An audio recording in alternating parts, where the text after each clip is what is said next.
Hey, what is going on, everybody? Fans of the PPL, Divisions 1 and 2. I'm your host, Monasui, and I'm... Hey, I'm Chris, and this is Adam, and we're here with him, helping him do this wonderful draft analysis. Yeah, they're also here as my English teachers. Yeah. We are guesting him, and we do things. Yep. Yep, both of them have a good amount of experience in analyzing teams, several different drafts. Both of them have worked with the GBA previously, and they're here with us, and I'm happy to have them here. We're happy to be here. At least Well, yeah, But- don't use we unjustly. Okay, well, on that note, do you guys just want to get into the first team? I know, Chris, you love this team. Yeah, this is Chris's favorite team, so I think we should. Got It's all not- of his favorite Pokemon. It might not be my least favorite team. Alright, that's a compliment. It might not be. I thought it was at one point, but it might not be. Yeah, he's got some cool stuff on it. He's got some stuff that I'm not a fan of. He's got some stuff that I'm not a fan of, but it's still good. He's got some stuff that I am a fan of that's probably not going to be good. And then he's got the inverse of that. So, I like his team because when I look across the board, I see that he actually got a lot of really good value, like 10 picks in there. You only see two 15-point picks from him, which are supposed to be like the higher of the OU picks. But he got a lot of good value out of the other picks that he got with Chestnut and Mismagius and Umbreon, and you're gonna hate me for saying this, but Megadino. And it's like I told Shroom on Twitter, like Megadino is going to be the thing that shows you who the bad players are. Like that's what it's gonna do. He's gonna bring into matches, and the people who didn't draft properly to take down Bulky Fairy, or who didn't plan properly to take down Bulky Fairy with recovery, or who can't play well enough to take down Bulky Fairy, like, and a bulky team in general, are going to struggle and they're going to lose to it. I mean, if you didn't draft Mega Aggron, then you're screwed, pretty much, is what I'm saying here. Basically. But, like I said, I think he got a lot of really good value. Other than, I'm not a huge fan of Sandslash, but I know why he grabbed it, because he does have Chestnut. If he wants to try to hazard stack, he could potentially run Sandslash with that to try and not use Defog and Polion to get rid of all his hazards. But he has the good Grasswire Fire core. He's got the Dragon Steel Fairy core going on too. Right. So here's a problem with like the Sandslash and stuff like that. And some of this is totally personal opinion. And you know, we've said before in the other video, Adam and I are generally fans of the quality over quantity approach. And this is totally a quantity draft. This is a lot of things that do one specific thing very well. And you can't bring all of them every week. So he's going to have to pick and choose his plan every week very deliberately and very carefully. Yeah, I can kind of see that. There are versatility options in Victini, Mismagius, Thunder aside, but there are a lot of things that generally do one thing, like Terra. Right, right. Those three do a lot of things. The other things do the one thing. So it's like, do you want to spin? Because if you want to spin, that's a slot. Do you want to wish pass? If you want to wish pass, you got that one. You've got to plug in one of your walls. You know, like, do you want rocks? Then you need to bring Tyrantrum. Do you want a setup sweeper? You gotta bring Tyrantrum. Like, you only have like that one thing that they do. I mean, he has a couple monster setup rocks and Empoleon and Sandslash as well, but also if you're running Rapid Spin and Rock Sandslash, then you're losing out on the two other moves. Granted, I am a little bit biased towards Sandslash. I don't know how many people watched the last No-Falls tournament, but on a team with Victini, Beyond Mega, Cavalion, it got MVP. I don't know how, but it did. So I like him. I mean, if people don't prepare for it, it's gonna hurt people. Yeah. I mean, I also use Star Sandslash for one game, so... So here's my other problem with Shroom's team. Is I watched his draft analysis. I think it's like the only one I actually really watched. and he was talking a lot about his first three, which is his initial core, and the typings, and how last season he drafted a bunch of bulk, but he didn't have a solid core, so he didn't have the best switch-in options, and it really hurt him. So this time, like, he kind of charted out, like, some more typing stuff, and he's talking about, like, 15 resists or something between all of those three mons? Yeah, between Victini, Empoleon, and Chestnut, his only thing that wasn't resisted was Ghost. But, like, I still don't like the typing spread. Like, the existence of coverage moves and things like that, like, are just a problem. And some of the weaknesses are just a problem. And I don't know, like, Victini, even bulky Victini, is not going to be your favorite defensive switch-in. And also, again, out of the three of these, Chestnut is the only thing with its own recovery. And it's not the best recovery. It gets synthesis this gen. No. It does. Okay, then I'll give it, it's got good recovery, officially. Yeah. Yay. Yes. But still, like, I don't know. I feel like that mixture is going to be problematic.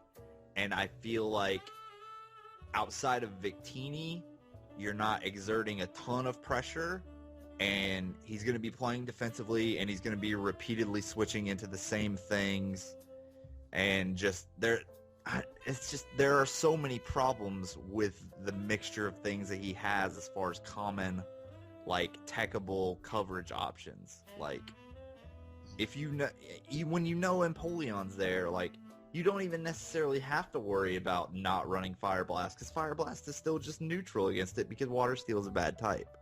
Like, everything in the world gets Aerial Ace. Yeah. For Chestnut, you know? Like... Yep, and here's kind of my problem with Empoleon as a second pick. In Shroom's video, he also explained he liked Empoleon because it took care of Bird Spam decently well, which, if it's a choice of Brave Bird in some way, then okay, I can understand that. But things like Talonflame get access to Natural Gift, which granted is a one-time use. Staraptor gives access to Close Combat, which hits it for a 2 KO. Same with Braviary. I'm not sure if Staraptor or Braviary were drafted, but they can all hit it for super effective with their other coverage moves. Staraptor was drafted. Funny thing about the Bird Spam comment, there are Talonflame and Staraptor are like the only two Bird Spammers that really got drafted. Like, everything else that's a flying type has subpar flying stab. Mm-hmm. Like, your best secondary options are Air Slash on things, and then the steep drop down into the Aerial Ace kind of territory, or Air Cutter Zapdos and stuff like that. Bird Spam isn't a problem. Yeah. It's not a problem in League. It's not necessarily a thing you have to draft for. You want something, but, like, I don't know. It's, I mean, he would have been just as good having Tyrantrum be his Bird Spam check. Yep, that's very true. One other complaint I have about his team, like you said, he went down to the roster cap. He could have gotten, in the slots he had, he could have gotten better things, maybe as replacements for the things he had. For example, I know I talked to him about this. I think instead of Mismagius, Mismagius is a good Pokemon. I think he could have picked up Gengar. I think it's a little bit better. And even though it is more expensive, he could have dropped a couple things that were maybe unnecessary. He absolutely could have done that. He could have dropped Mismagius and Furfrou, and then with his other 3 million, he could have easily he would have had still 1 million left for Gengar. Like, yeah, that's true. Like I said, I think he went too frugal and too specific, almost. I would say that, you know, citing the beginning of Season 3 of GBA, that's kind of how Miguel had drafted. He had drafted a bunch of Pokemon to do one specific thing, and he found that it didn't really work for him. But the difference between Shroomravers and Miguel's team is Shroomraver at least has bulk on this team.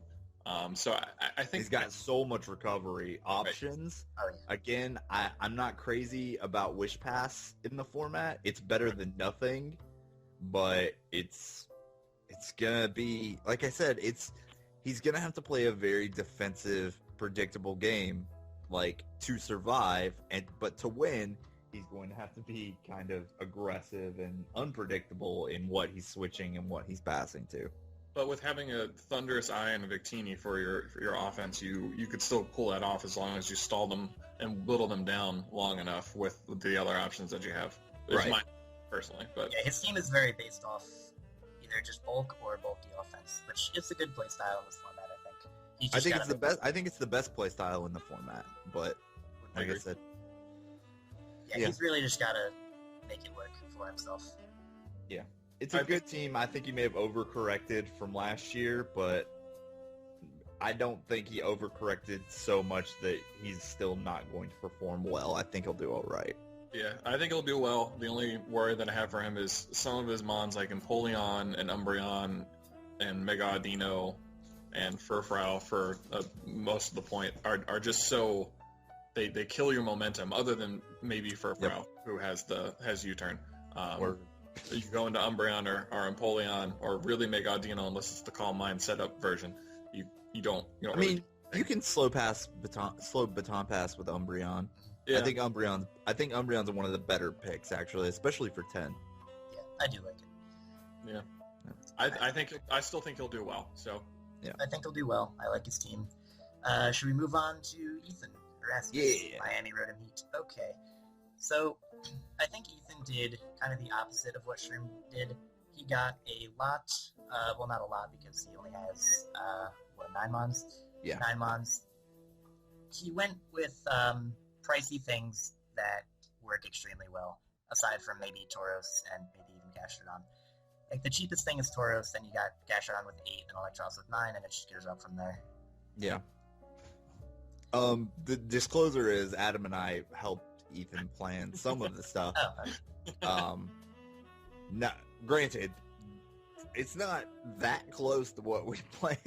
it's not even really very close at all. But yeah, I mean, there's some stuff, like, Ethan did want Tornadus. I don't like Tornadus.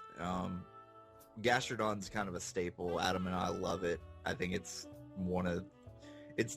top 3 bulky waters in the format, hands down. And, Clefable, Mega Aggron, we wanted those, so... generally, I want to see a Volt-turn core around Tornadus and Electric type. Usually it tends to be a faster Electric type. Adam, what do you think about it being a slower one in Electros? Do you think that benefits his team, or do you think he should have had something a little quicker? So I think it benefits his team. Originally, he actually had intended to get Jolteon, which been exactly what you were talking about, having dual fast types. The thing is, with Jolteon and Tornadus T, if you U-turn into Jolteon, it's not really going to want to take hits, unlike Electros can take hits. And if you slow Volt-turn with Electros, you don't have to worry quite so much as taking a bunch of hits with your Tornadus T or whatever you go into. So I do actually like the slow. The slow turn is something that I think a lot of people don't take enough advantage of. It's kind of the sports car thing of, like, you see fast electric and you're like, oh, that's cool, speed tiers, so important. But again, like, in this format where, again, I think bulky offense and recovery options are incredibly, incredibly important, if you can tank the hit on things that have recovery, like Tornadus with Regenerator or Electros with its not great recovery options, but existent, and then switch into, your Scarf Tauros, then okay, you've got a full health Scarf Tauros that's ready to kill whatever it's in on, and it hasn't taken any damage, and it's fine, Mm-hmm. Whereas, obviously, like he was saying, if you're running Jolteon, either Jolteon is going to get bopped by priority and die, because it's frail, or it's going to get out of there and not take the hit, and the other thing that you're bringing in to try and apply pressure is going to take the hit. And in a format that is, counter-team based, a good coach will have a tech check for that. Mm-hmm. And, if you bring your counter in and it instantly gets bopped down 40% and its tech coverage move does 60 to you, you just lost. Like, it's a very deliberate momentum move to go slow pass or slow turn. Mm-hmm. So yeah. Okay. One thing I kind of don't like about this team is, well, for one, I do really like Starmie, but I don't like Starmie being his only rapid spinner. Starmie has way too much versatility to be locked into having to be run rapid spin every week. Mm-hmm. Yep, I agree. I mean, I feel like if you aren't the person that gets Latias or Excadrill or Hitmontop, you always have like the hazard removal is always a critiquable option. Yeah, it's always questionable. Yeah, like the decline in quality is just so sharp after those three in league format that it's like, and I'm not saying you're wrong, because you're not. You're absolutely right. Like you know, having recovery on Starmie, having, you know, offensive coverage options, because it has nearly perfect coverage options. And it's in a good speed tier for fast stuff, you know, like, it's a very good mon, and having to run spin on it every week is unfortunate, but... Yeah, so a couple of other mons. His last four, I actually really like, outside of, not that I hate this mon, but I don't love Zoroark, just because if you don't do what you intend to do with it, you know, trick somebody into thinking of something else, then it's kind of dead weight. The only thing that I'll say about it is that it adds another dimension of just the enormous speed stat that he has going on his team. Yeah. Zoroark, Mienshao, Tornadus T, and Starmie are all very fast mons. Yep, Tauros is well base 110. Oh yeah, Tauros Yep. is 110. Yeah. Tauros might be putting in some work this season. I'm pretty excited for that. Yeah, I personally love Tauros. I wish it had like a tiny bit more special attack to make like Fire Blast and Ice Beam a little more viable with Sheer Force, but it still hits certain things pretty hard. Yeah. I'm excited to see how Mienshao goes, because I think that Mienshao is an underrated fighting type in the format, and I think that it's going to be really good, personally. And the other thing that I really like is the Clefable Mega Aggron core that it has going on there. I think that's going to be really hard to break. Yeah, even without the recovery, like, outside of rest, Mega Aggron is threatening as heck. Oh, yeah. We were doing some damage calcs before this, and Mega Aggron he lives a lot of things. He takes anything. Yep. I will also say for Zoroark, I think Zoroark's kind of like the opposite of Audino, where Zoroark shows how good the coach is. Like, how inside the other guy's head with his planning and illusion shenanigans, and like how much use he actually gets out of it, you know? That's a fair statement. Yeah. I like Ethan's team. I think that there are definitely the weaknesses, like you said, like the rapid spin is always going to be very questionable, because not only is it his only form of hazard removal, it's weak to U-turn, weak to Volt Switch, weak to knockoff, it's weak to all of that stuff. I mean, it's got decent bulk for what it is, and recovery, instant recovery, and like, you know, status sponge. Yes, and it can be a status sponge, but it's just, I don't know. I think that might hurt him in the long run. I think my problem is, and this is kind of a difference in philosophies and stuff like that. I'm not a huge fan of Volt Turn. I appreciate its merits and its uses, but I'm not a fan of it here. And especially on this team, like, at the point where Starmie became the option and he gave up on, you know, other defog and rapid spin options, I think Volt Switch should have been off the table. Because it's just like you were saying, you know, now he has to bring Starmie as a spinner, or the usefulness of 3 of his mons in Tornadus, Electros, and Mienshao drops drastically. Zoroark, your turn. Yeah, okay. The 4 things immediately significantly less useful the second hazards are up and you don't have a way to get rid of them. Especially because when Zoroark comes in, let's say he's trying to be a Mienshao, and it takes 12.5 as opposed to half of that. Yeah, that's also a very good point. Yeah, it's gonna be an issue for him all season. One thing I would like to mention about a reason I like Mienshao, I really like physical hitters that have enough special attack to run random hidden powers. Yep, I completely agree with you. Yeah, like it's what, base 90, 95 or something 95. like that? It's not bad. I mean, that's the original, like, existence of Minxiao as freaking HP Ice to kill Landos. Yeah. You know? Like, I mean, Lander's never drafted, but you can figure out other ways to work. thankfully. I'm so proud. PPL, 2 drafts, 0 Landorus T. Yeah, 0 Landorus T, 0 Cresselia, 0 Blissey, 0 Chansey. I am just so glad everyone finally realized that Lando T sucks in this format. Like, it's nowhere near as good as you want it to be. It's just... Yeah, it's not worth the money. Yeah. But I guess that's enough about Ethan's team, yeah? Yep. It's pretty good. Next, we're going to move on to Evelyn with the Herdier Bremen, and I liked this draft until the very end. I liked it until the halfway point. Okay. Yeah. Because Infernape, Roserade, Zapdos, I absolutely love. I think That's amazing. That That's is amazing. so amazing. That's probably... That...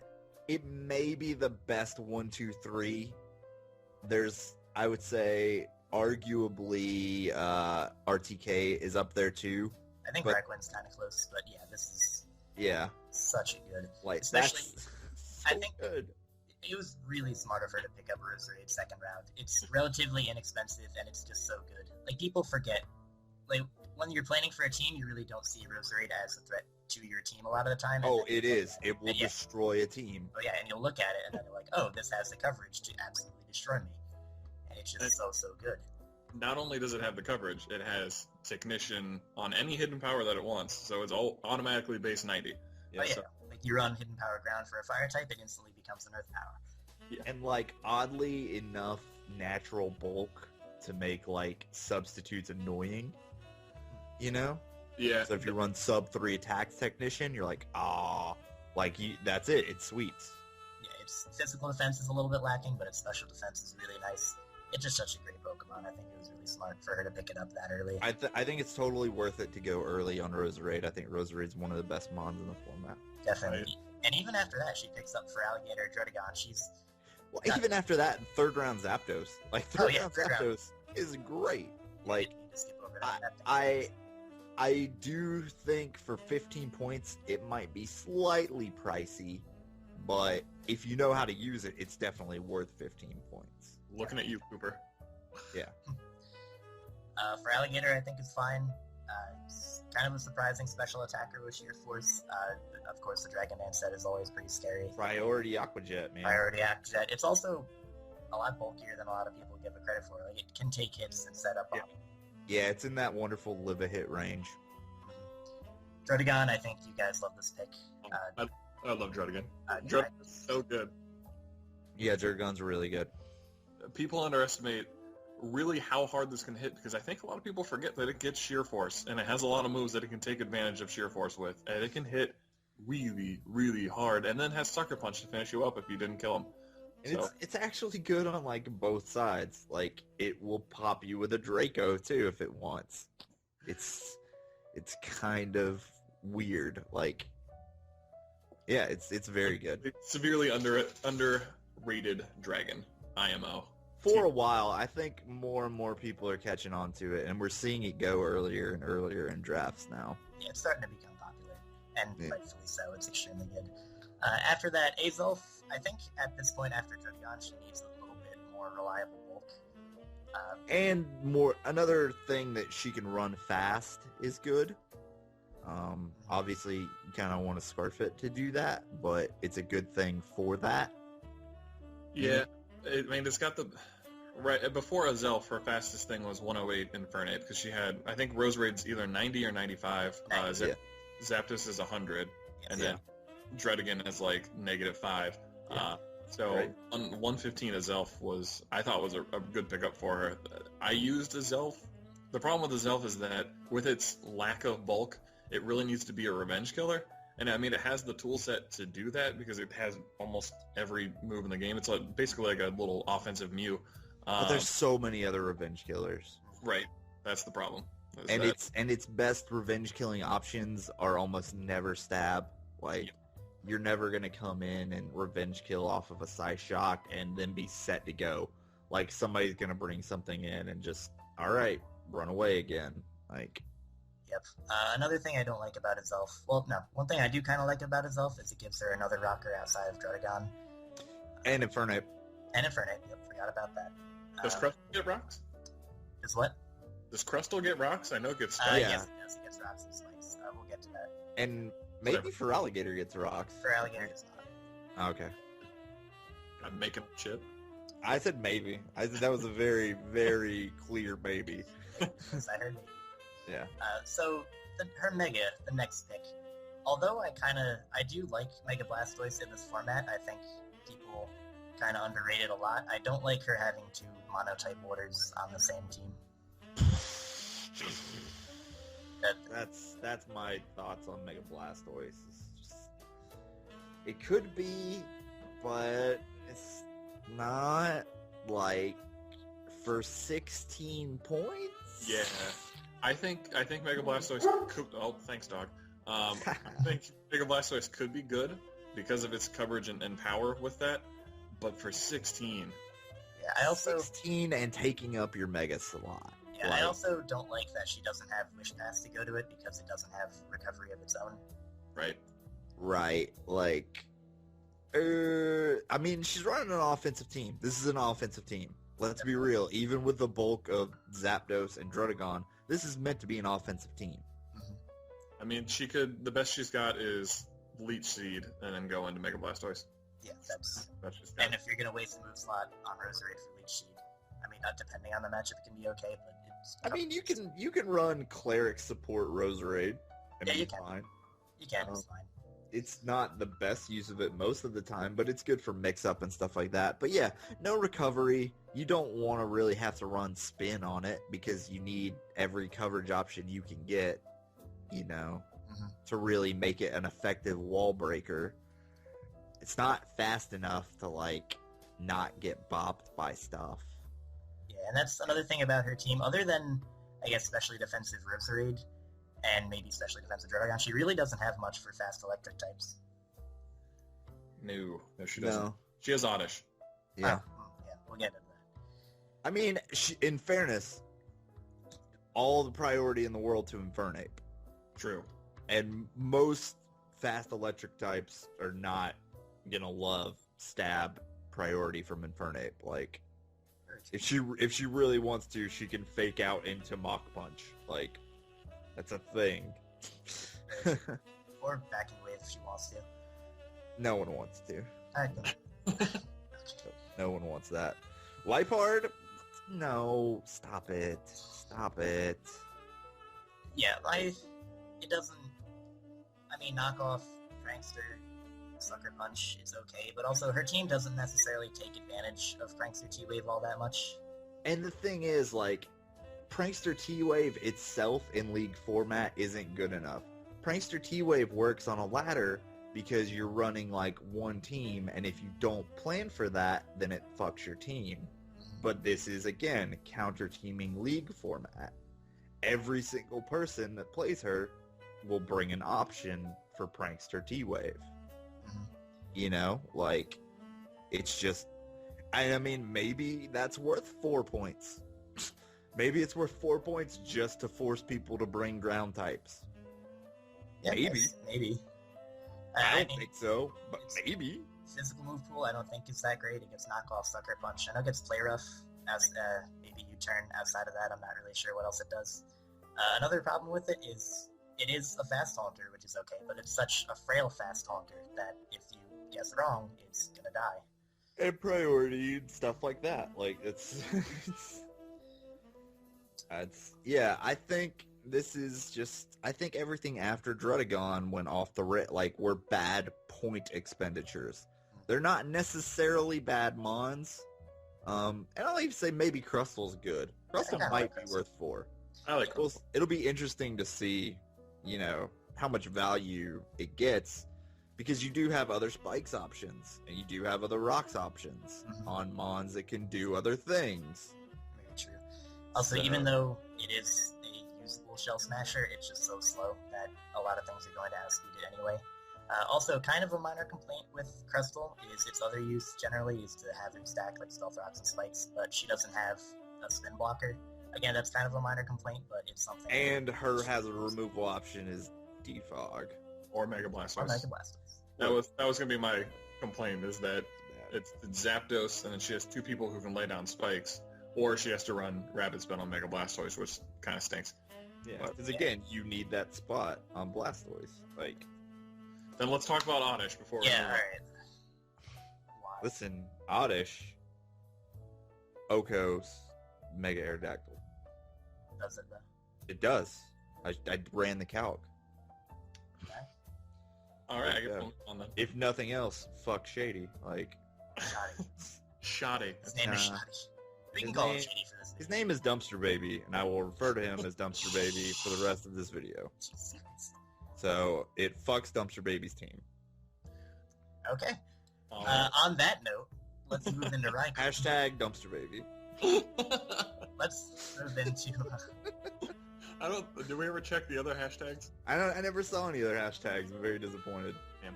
All right, Reichlin's team. All right, so I think for a team where that ended up completely different from what his original plan was, I think it worked out really well. It's very offensive. There's a lot of really cool stuff here. There is, yeah. I don't love his kind of lack of recovery. Like, I think Whimsicott gets Synthesis, and Hawlucha with Roost, Mew with Roost, and Dragon with Mew. I'm naming like half his team, so my point's kind of in. Well, no, because I mean, most of those things aren't like his defensive options, which were like Adam said, and that's where you want the recovery. Also true. Like, you don't want to be running Slack Off Infernape. It gets that, and it's cool, but you don't want to run that. Mhm. That's a bad time. Like, and I mean, on something like Hydreigon, it's a little bit more viable because it's got better bulk, but still, you're usually going to be running offense. Like, that spot's better for U-turn. Mhm. You know? Yes, I will say Mammothline is horrifying, and I'm glad somebody picked it up in this league because no one did in D2. Mammothline destroys entire Oh my teams. god. Especially It not only destroys teams. a big reason why I love Whimsicott on this team is Mammothline by itself is scary. What's Mammothline's problem? Speed. What does Whimsicott do? Tailwind. Yeah, and that- Suicide Dylan. Like, Mammothline destroys teams. It's so, like, I can't tell you how many drafts I've watched, and I'll be talking to someone, I'll be like, yeah, that dude that drafts behind you, his entire team loses to Mammothline. Oh, absolutely. Virtually every draft, there's one team that's like that. And Yeah, that's so ridiculous. It's a great pick. I love it. I do love it. Mew, I'm glad it was a second round pick. Yeah, it was a second round pick. I still stand by my statements before that I think Mew's kind of a trap and a point sink. Yeah, I do kind of like it paired up with Hydreigon, though the mutual bug weakness is kind of an issue. Yeah, I don't know. For 15 points, like, you need to be a very good planner to get the value out of that mon. Yeah, Mew, Otherwise, it's just going to end up patching a hole that you could have patched with something either much cheaper or much better at patching. yeah, Mew I think is a Pokemon that its usefulness really scales with how good you are. And of course you can say that about every mon, but it's especially accurate for Mew, I think. Yeah. So Whimsicott, I think it's cool. I think it works well. I like Whimsicott. I'm a huge fan of Whimsicott. I think it's cool. Yeah. Go for it. Tentacruel, Tentacruel is so close to being very good. It's so close, but no recovery. Besides the Giga Drain or whatever. Giga Drain and Black Sludge is the best you got. And no wish recovery to potentially pass it off to it kind of sucks. I do like it, but yeah, those are definitely issues with it. And, your spinner has to come in and take hazard damage every time, and you're not recovering it back up, and then it's also kind of your wall, so it's taking even more hits. Like, it's a bad time. It's a bad time. Tentacruel is one of those Pokemon that, because of its typing, it can wall very specific things, and a decent range of specific things, but against other teams, it's just not going to be And it can only wall them a finite amount of times because you don't have recovery. And you need it there because you have a Darmanitan, which is the poster boy for needing good hazard removal. That's the only way this Pokemon works. I don't like Darmanitan. That's my one problem, my one real problem with his entire team. I don't think Darmanitan's good. Yeah, I know you guys were talking in the last video about how Darmanitan was absolutely ridiculously priced. A big reason why it is 13 million is because of how well Ellie used it last season. I'm not sure of the numbers, but I think it was in top 5 in the MVP race. Right, but I mean, part of that's also the structure of Ellie's team. Like, Ellie had a very fat, recovery, bulky offense team. So it was designed to whittle down and atrophy things and then have one thing come in and sweep. And that's what Darmanitan did, so it gets inflated stat numbers. And on Raiquin's team, he doesn't have that. It's just going to be eclipsed by everything. Yeah, that's true. Like, for strong physical attackers, he does already have Mamoswine, and even Hawlucha, arguably. Yeah, and he doesn't, Hawlucha will be faster when he gets an Unburden off. It'll be faster than non-Scarfed Darmanitan anyways. Manectric will also be faster, and it'll have stab momentum, which, granted, it has an immunity, but it's got great coverage options again, and Hidden Power Ice will screw things up. And priority on Mamoswine makes up a ton of room for that quote-unquote slow speed, which still isn't a bad speed stat. It's like in the 80s or something. Darmanitan is 90, yeah, 95. I was talking about Mamoswine. Oh. Yeah. Mamoswine is 80. Yeah, which is still good. Like, it's good enough to do stuff. And then, again, if you want something that breaks walls and U-turns, you have Hydreigon, which does that better and isn't weak to hazards. And has Roost if you really wanted to be silly. Yeah, I just don't like Darmanitan. Besides being a fire type, I don't have any value for it on this team. That's true. I think he definitely could have done with a better fire type. He could have cashed in with that extra, 2 million. Which, granted, I know, this is hindsight being 2020, but that could have been a 15-point mon right there. That could have, very easily gone to something else. Could have gone to a really good Mega. He's running Megalith, I don't know if there are any really good fire Megas. I guess, that. Depends on what you think of Houndoom. I'd take Houndoom. I like Houndoom. I'd like Houndoom more on this team. Yeah. I'd like Mega Houndoom more on this team, I think. Yeah. I like it. Next up, Manectric. I haven't really seen it perform in League format. I think it's okay on paper, but the Mega Manetric's one of the best Megas you can do in this format. Definitely. Straight up. This is a step down, but for less than half the price. Almost a third of price, pretty much. Yeah, and you lose Intimidate, but that's fine. Yeah, gain an electric immunity. Yeah, that's good. Yeah, that is good. I think it's a good pick.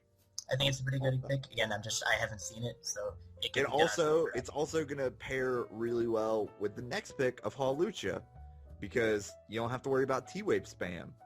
You just always go into Manectric. Also very true. I do have a very small problem with Hawlucha. That's probably a minor complaint. Looking at Rai's team, he is lacking a bit of reliable bulk, and not that this is reliable bulk either, because it has no form of energy, but I think maybe a bulkier fighting type, a slow bulkier one, maybe a Conkeldurr or Hariyama would have fit a little bit better. What do you guys think? I mean, I kind of agree. You look at his team, he has, I think it's 5 of his 8 months can do some sort of Volt U-turning shenanigans. So the thing will be, if he can predict well enough to bring in Hawlucha for free, maybe on a ground move or something that at 4 times resists, like a fighting move or something like that, to be able to kind of take advantage of it. I definitely see where you're talking about that maybe you might have wanted to go with a bulkier one, but I think this kind of gives him... He has a bunch of mons that can do a lot of damage, but this is definitely a mon that, if you're not prepared correctly, will just sweep through everything that you're trying to do. But again, this goes back to what we were talking about with Ethan and slow turn. Hawlucha works better on a slow turn team. Conkeldurr, Hariyama, etc. work better on a fast turn team. And so, you're right. But like Adam said, you get bored, go run some Hawlucha calcs. Even without the Unburden boost, It's still in a stupid fast speed tier. And you get one sword stance up. It's got a great move pool now with Aura's move tutors and stuff like that. Yeah, it's got a really huge move. It ones and two shots a lot of things. And with Drain Punch, even though obviously it's not the bulkiest, fattest thing, it can now live a hit and still be in that oh crap range after it kills you. Like, it's... Again, I do agree with you that on paper, I think a bulkier fighting type would have gone further. And I think Hawlucha has a stigma of everyone who runs it is going to want the Unburden boost and think it needs it more than it does. And it's a very easy thing to kind of plan around. Yeah. Especially with boosted knockoffs and shit. But it's very possibly going to do very cool things. Yep, I do think it does have a lot of potential. Also, another thing with drafting something like Hariyama over Hawlucha is obviously Hariyama is a lot less money. You do get an option for another pick potentially with the extra million you save. Yeah. But yeah, if he's comfortable with it and he can make it work, then fine. Next up on Aggron. I'm not too sure how I feel about Aggron. I like it, and then there are just certain things about it I don't love. Aggron's weird because it's quad weak to like two of the most common offensive types in the game, but it's still very good at taking those hits just because of a good stat. Yeah, it's and 180 or something. You know, it's got a good move pool. It's got a very good move pool, honestly. It's really, really good move pool. Like, it's slow, and that's unfortunate, especially on this team. It doesn't have recovery, and that's unfortunate. It does free up rocks, so he doesn't have to run rocks on Mamoswine every week. Mamo or Mew. Yeah. Well, again, you don't want to pigeonhole stuff like that. Like, so, you know, that's nice. Like, it gives him more options for that. It gives him some stuff to Volt Turn into, to take a hit. But again, like I said, with no recovery, it's going to get worn down. I think the only time I've really seen it work is for Cooper, and that's because Cooper plays it very offensively, and he does slow turns where where Aggron isn't the one taking the hit. Aggron comes in to, oddly enough, sweep. Yeah. Like, and it kind of works for that. It works really well for that. I'm not sure it's going to work with this team structure, and I'm not sure defensively it's going to work with this team structure. But I like the Mon. It's got the potential to do it. I think overall, Raikkone's team seems like, when I just look at it on paper here, it just looks super offensive to me, which I don't truly know, actually, Raikkone's playstyle, and if that's his, then he's in for a really good time this season. Raikkone's playstyle is pick 6 mons that use head smash. I mean, then he's got Aggron, which is maybe I'm pretty sure Hydreigon also gets head smash. There you go. It does. It's not stab, so it doesn't count. I mean, it has 3 heads, though. So. It's true. Well, if it got, like, tri-bonus, then it would be good, but it doesn't. But actually, I think that he'll struggle if he can't make the right predictions because of the fact that he has so many momentum mons, and then, like we were talking about, that they're speedy momentum mons. If he doesn't make the right predictions, or if he doesn't start off strongly enough to put his opponent on the back foot, he's going to struggle a little bit this season. It's very punishable. He's got a punishable team. Yeah. Alright, so I think we're done with Raikkonen. I would grade it maybe a B. B draft. It's good, solid, just has a couple holes that he's going to have issues with. Next up, I think we're leading into our favorite draft of RTK, of the Portland Timbers. It's definitely one of my favorite drafts. Evelyn's is also very good, and I think even Shadow Gamer has a pretty good team too, but like, objectively, RTK, just based off draft, is probably my favorite to win. Yeah, I mean, you look at their first 3, and that's an amazing start. That's really good. It's really good. It's really gross. Like, Sylveon and Alati is for a lot of teams is a good game. And then you throw in Melodic as your bulky water. Yeah, oh god.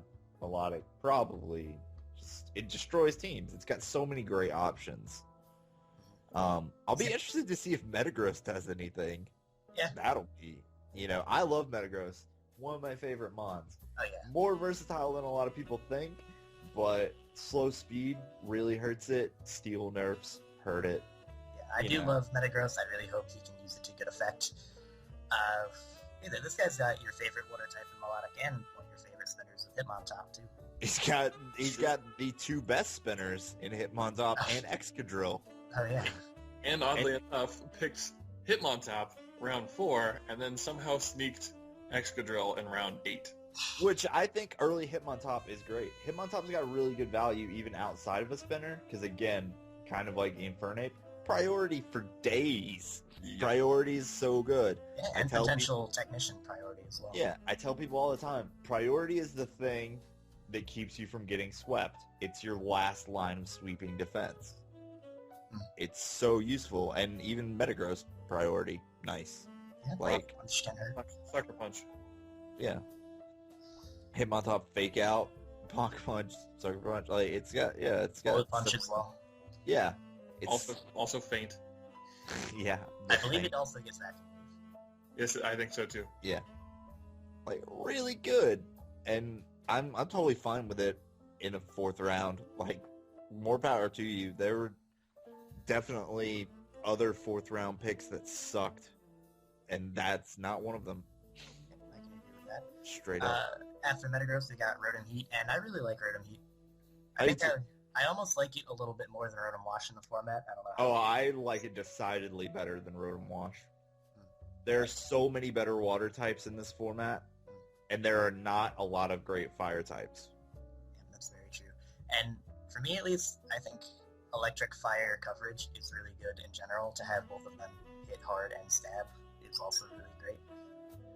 Yeah, I mean, we were talking about bulky offense being probably the best in the format, and there's not really very many fire types that can go bulky. There are 2. There are 3. There's Heatran, there's Arcanine, and there's Rotom Heat. And Entei can arguably go a little bit bulky, but not really. Victini can also kind of be bulky, but you're going to want to Yeah. use an offensive threat. The AV is fine, but back on this team. The thing is, you run bulky Victini, you don't run defensive Victini. Right. There's a subtle difference there. That's very true. Like, you run defensive Heatran, you run defensive Rotom Heat, you run defensive Arcanine, you run bulky Victini with Will-O-Wisp. You run bulky Entei. You don't never run it defensive Entei. Exactly. You run it with an Assault Vest, and you're still spamming offensive moves because it gets fucking Sacred Fire. Like, it's, so, yeah, Rotom Heat is great. Another reason I like Rotom Heat is it can be more of a slow volt switcher, maybe get a slow volt switch into something like Latios or even Electrode or Excadrill, and then it can be a fast volt switcher and switch into something more offensive like Soul. And Trick, and Scarf, and Trick and Scarf, you know. It does a lot of things. It does a lot of things, and it does them all well. Like, not the best, but well. Also is like one of the 4 things on the planet that can switch into Mamoswine relatively safely. Yeah. Alright, so after Rotom Heat, we have Frostlass, which I think is an interesting pick. I think he could have gone for maybe a different ice type, but I don't dislike Frostlass for its versatility and spike stacking and its speed and its fast taunt and fast Evaunt.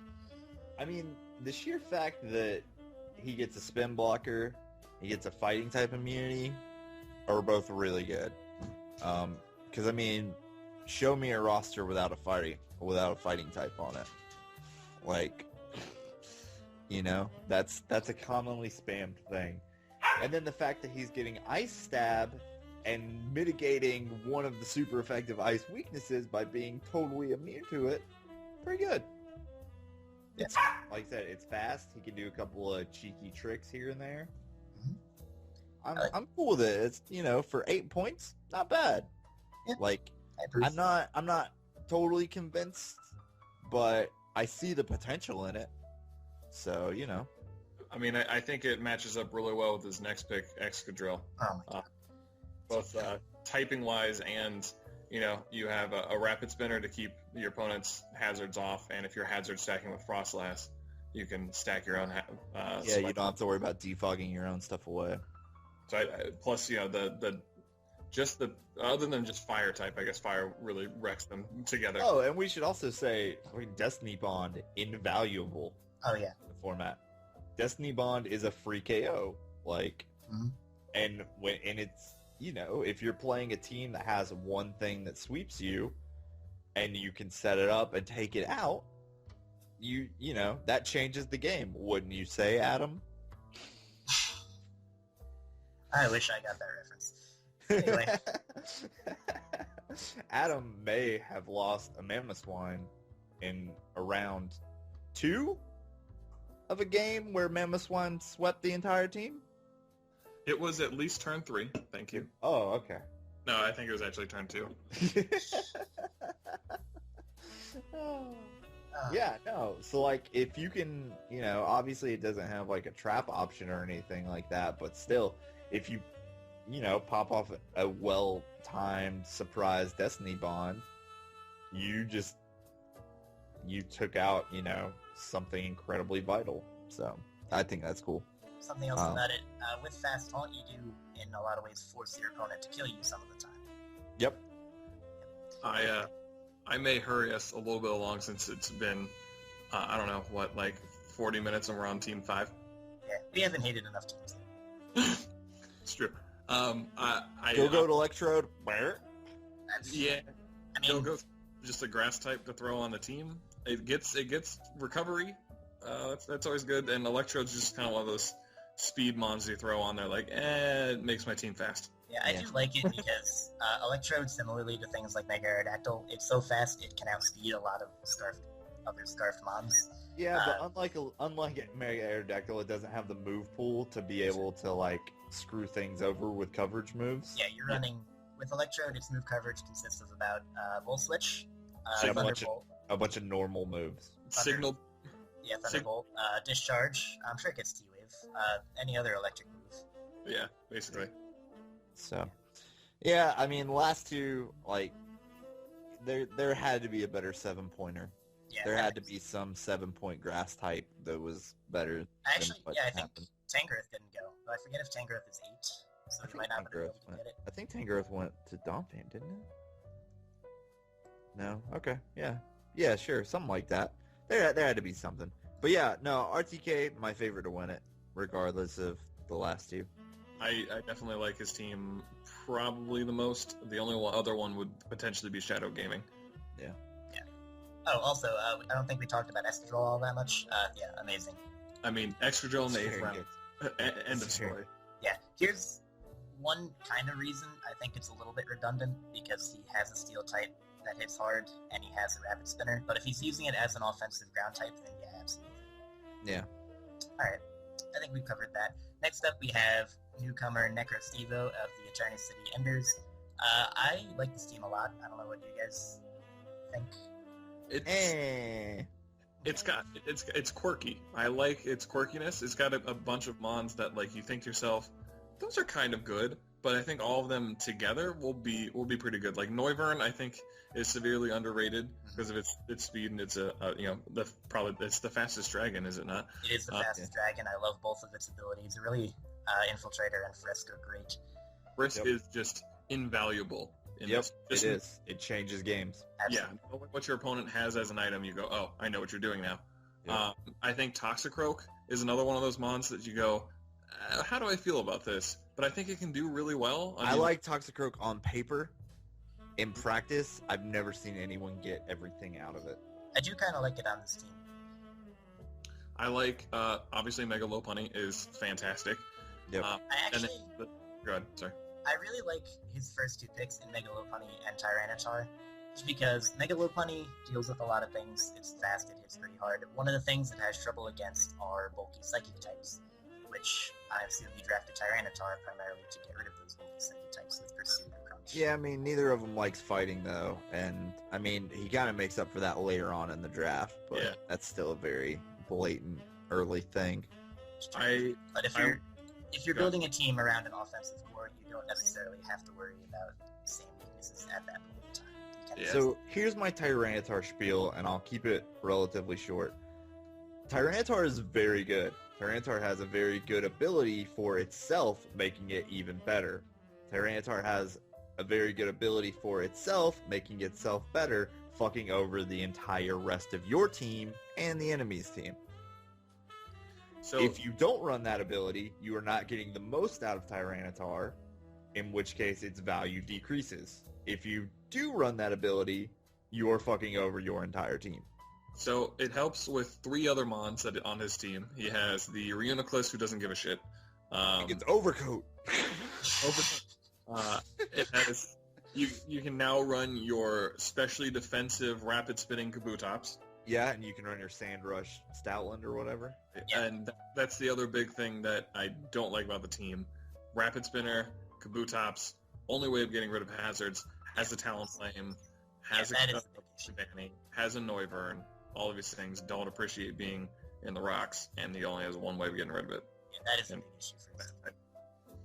Yeah, it's not gonna be fun. I don't like Talonflame on the team. It's definitely, because again, it's another thing that isn't appreciating the residual sand along with its recoil for its 2 good moves that you have to use because its attack status too low to viably use the other moves. Unless you're gonna run support Talonflame, which at that point, why did you pay 15 points for it? Mm-hmm. So yeah, good stuff. Again, like, if you're gonna bring Mega Lopunny, Tyranitar, and Stoutland to try and cover some weaknesses and run the sand, then you're gonna have to run Florges and at least either Toxicroak or Reuniclus because fighting spam kills you. And Noivern isn't gonna take a hit. So yeah, he did kind of make up for his fighting weakness with the next 3 picks. Toxicroak isn't really a switch into a fighting type, but Florges definitely. I like Florges. Good fairy type, cleric, can be offensive, good special move pool. I think it summed it up well. It's an interesting team. It doesn't follow traditional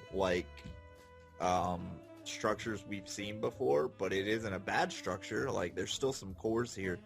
But it's going to be interesting. He's going to have a lot of things to play around. Chief of those is going to be managing his own damage from hazards and residuals from Sandstorm. So, good. I think my word for it, it's a quirky team. Yeah. It has the chance, like, when you match up against it, when you're trying to plan for this, I have a feeling that a lot of people are going to go, oh crap, what do I have for this? Oh crap, what do I have for this? However, I think they're, like we were talking about, he's going to have his struggles. The other thing that I don't like is, one of the good things that Florges gets this generation is Synthesis, because they can go Calm Mind with Synthesis and be itself offensive. Not in the sand, bitch! So, there you go. That's all. I think it's a good team. I think he'll do moderately well. Depending on how well he can use this quirky team is really where he's gonna sit with that. So it's not a beginner intuitive team to me looking like, but we'll see how he uses it. Mm-hmm. Now after Toxicroak we have Reuniclus, and I know Reuniclus it's good. It's really good. Yeah, I know it's been extremely hyped up because of Joey and how well he's even before Joey had it. It's a very good mon. It's an exceptional Pokemon. Especially, I absolutely fell in love with this thing early X and Y RU when everyone and their mother used that stupid Alomomola Amoonguss core, and it just tore that apart. I love this thing. It's great. Yep, potential late game Tricker and Sleeper, does very well. Noivern, we talked about, pretty cool. Leavanny, I don't like. Well, I mean, does it get sticky web? Is that why it's there? It gets. The thing is, he has a Noivern, a Talonflame, and a Mega Lopunny. Like, his team is fast enough without it. And Priority, and Lopunny, and Toxicroak, and Kabutops. So yeah. I mean, if you also run it as a Swords Dance physical attacker, then okay. I guess someone's bird doesn't like it either. Chris's dog doesn't enjoy it. He enjoys chewing on his squeaky ball. Oh, okay. I thought that sounded like a bird to me. I didn't realize it's a squeaky toy. Right, anyway, let's move on. Kabutops, again, I like it. I don't like that it's the only rapid spinner. Yep, no, it's a problem. And Stoutland really only gets its use when it's used with Tyranitar. It's debatable. It has been used decently as an Intimidate stand user. It can still hit pretty hard without it, but It's got value, it's okay, but again, like, at the point where you need powerful, normal, you have Mega Lopunny. Also very true, yeah. I do like that he took a lower tier pick and made it a complement to his higher tier pick, but yeah, Lopunny kind of does the same thing as Stoutland. Yeah, it was an okay value pick, but it's a little bit redundant, so. But it's a good team, it's quirky, it's fine. Yeah, I like it. So next up we have Kino of the FC Eviton, and I think this draft started off very nicely and then tapered a little bit toward the end. Latias, Azumarill, Cobalion, you have your Fairy Steel Dragon Core. Maybe not the best Dragon Steel Fairy Core, but I do love things like Latias and things that are weak to Dark-type attacks and knockoff, and then something like Cobalion that punishes your opponent for going for knockoff. Yeah, but Cobalion doesn't really punish it. It's Cobalion. Like, it gets close combat, but I think it's base 90? Base 90 attack. Yeah, attack and special attack. Yeah, it's not. It's got very good physical bulk, so it can happily take the knockoff. Plus, you're giving it a justified boost, and even with base 90, close combat is gonna hurt. It is a stab 120 move. Yeah, I mean, Cobalion's good. It's just not great. But for 8 points, it's probably justifiable. It's probably justifiably good. Yeah, I like its ability to be like a bulky pivot, like take a hit and then pull switch out or set up Stealth Rocks as well. Quick thought on Azumarill. Early in the format of leagues, Azumarill was super big, scary, threat man. Then everybody was like, Azumarill is super big, scary threat man. I need a plan for this. And then everybody figured out how to beat Azumarill, and its value instantly decreased because it's not very versatile. It's just a thing that does its one thing well. Then it disappeared for a while. I think now maybe it's enough time has passed, enough shade has kind of been thrown on it that maybe it can shine again.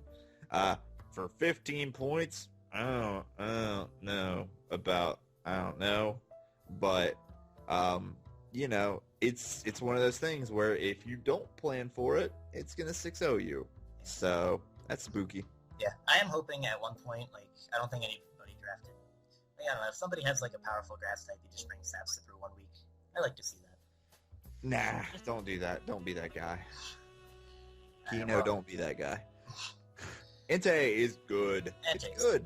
It's got priority. It hits like a truck. It's got enough coverage options. It's not the best coverage options. It doesn't have a big move pool, but the move pool it has is good enough. Yeah. And like we said, it's fat enough that it can take a hit and punish. So, yeah. Yeah. Entei, super good. One of the good fire types. One of the, maybe one of the best offensive fire types after, Infernape or something like that. Yeah, so, after Infernape. Amoonguss, hey, take all the hits. Take them all. Yes. Especially Amoonguss and... Nope, I thought that was 20SD. That's Thunder's D, but... Amoonguss is one of those Pokemon that can also be a good bulky pivot, even though it doesn't have the initiative. You can switch it in, take a hit, switch it out, get Regenerator. Spore is great. Especially, let me see, I'm looking... Okay, I was going to say I'd like it better if he had a couple more setup sweepers, but even then, if you get off a Spore on something and then are able to set up a Belly Drum with the Azumarill afterwards, that could be a big problem for your opponent. Or if you have Agility, Tornado, or Thunderous T. Yep. Okay, so those are definitely things to keep in mind. Back to Thunderous T. Speaking of Thunderous T, one of my favorite electric types in the format, and criminally underrated. So good. 12 points is a steal for Thunderous T. Yeah. Such a good value. Gives you an electric immunity, which is great, because it covers one of its own, weaknesses. What a move pool. What a fucking move pool.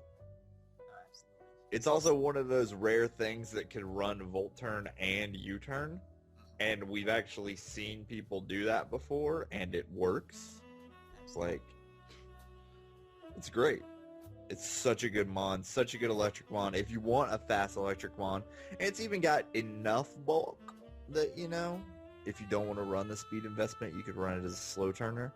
Yeah, I was about to say, it's at that 101 speed where if you run it max speed or so, you're fast enough to be a quote-unquote fast electric type, but if you don't invest in it and just go in HP and other stats, you could be a slow Volturner. It's at that nice speed where you can go kind of either way with it.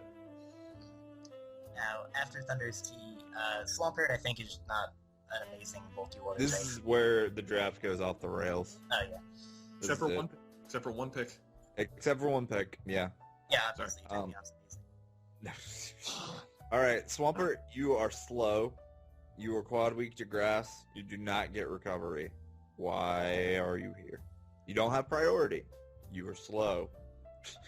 You don't get recovery. It has good base stats to be bulky, but again, Not when you can plan for it, though. Yeah, Right. Recovery, grass weakness. I mean, even then, like, it's a water type that doesn't want to take scalds. That's a thing. Like, that's one of the reasons why Gastrodon is so stupidly good. It's a water type and a ground type that takes scalds. I can You see know, it like, there. and unless you are exceptionally offensive and spooky, like a Crawdaunt, your water type needs to be able to take scalds. Like, I mean, in fairness, he has a Moongus for that, but you don't want that residual damage on there, even with Regenerator. Like, that's another thing about Gastrodon. Sure, he has other things to take Scalds, but Gastrodon is one of those things that really punish your opponent for going for Scald. Yeah. Right. Swampert doesn't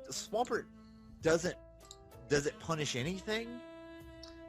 Maybe random Miracle. Like, at this point, what, he has it for rocks. well, I mean, not only But you not pick only up does- 2 other Rockers after. Yeah. yeah, well, not only does it not punish Scalds, but if they do get the burn, then it's considerably less useful because it is primarily a physical attacker. I mean, yeah, you can run the random Ice Beam or Scald on it if you wanted to, because it has a serviceable special attack, but it's primarily a physical attacker. So, trying to come in on a Scald, you don't resist it, you get burned, you're useless, you don't have recovery, so if you're burned, you're taking all that extra damage. It's just not fun. Also, this is more of a hindsight thought, but what do you think his team would be like since he doesn't have a Wish Passer either? Maybe Alamomola instead of Swampert? I think considerably better. Yeah. I'd agree.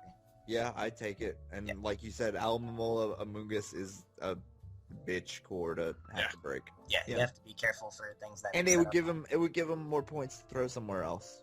Very true. So next up, Claydol. Trash. It's trash. It's trash. It's trash. No, it's trash. Move on. It spins. No, it's trash. He's got Latias for defog. It's not like he has He has the best defogger in the game. It's trash. Yeah, it also is hazard removal that is weak to the same things Latias is weak to. yeah. It's trash. It's trash. You wasted 4 points. Congratulations. Alright, so, It's trash. yeah, so Regirock also, I think, a little Regirock the redundant. best. No, Well, Regirock no. the best. Okay, I like Regirock. I think it's just a little redundant with the team. Like, if he drops Swampert for something else, then yeah. But, like, I do like Regirock.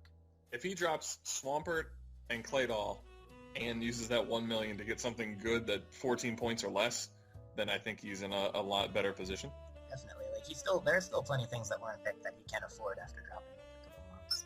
There are a lot of things that he could have gotten that would have been much, much better. Like, Regirock is really good, though. Regirock is very good. Yes. It's It- extremely good. We've talked to so many people during drafts that are like, that get focused on the Dragonsteel Fairy Core, and admittedly, Dragonsteel Fairy Core is very good, and then things start getting picked, and they're like, oh, I'm gonna have to go to Registeel, and I'm like, you know what? At the point you want Registeel, fuck the Dragonsteel Fairy, and get Regirock, because it's better.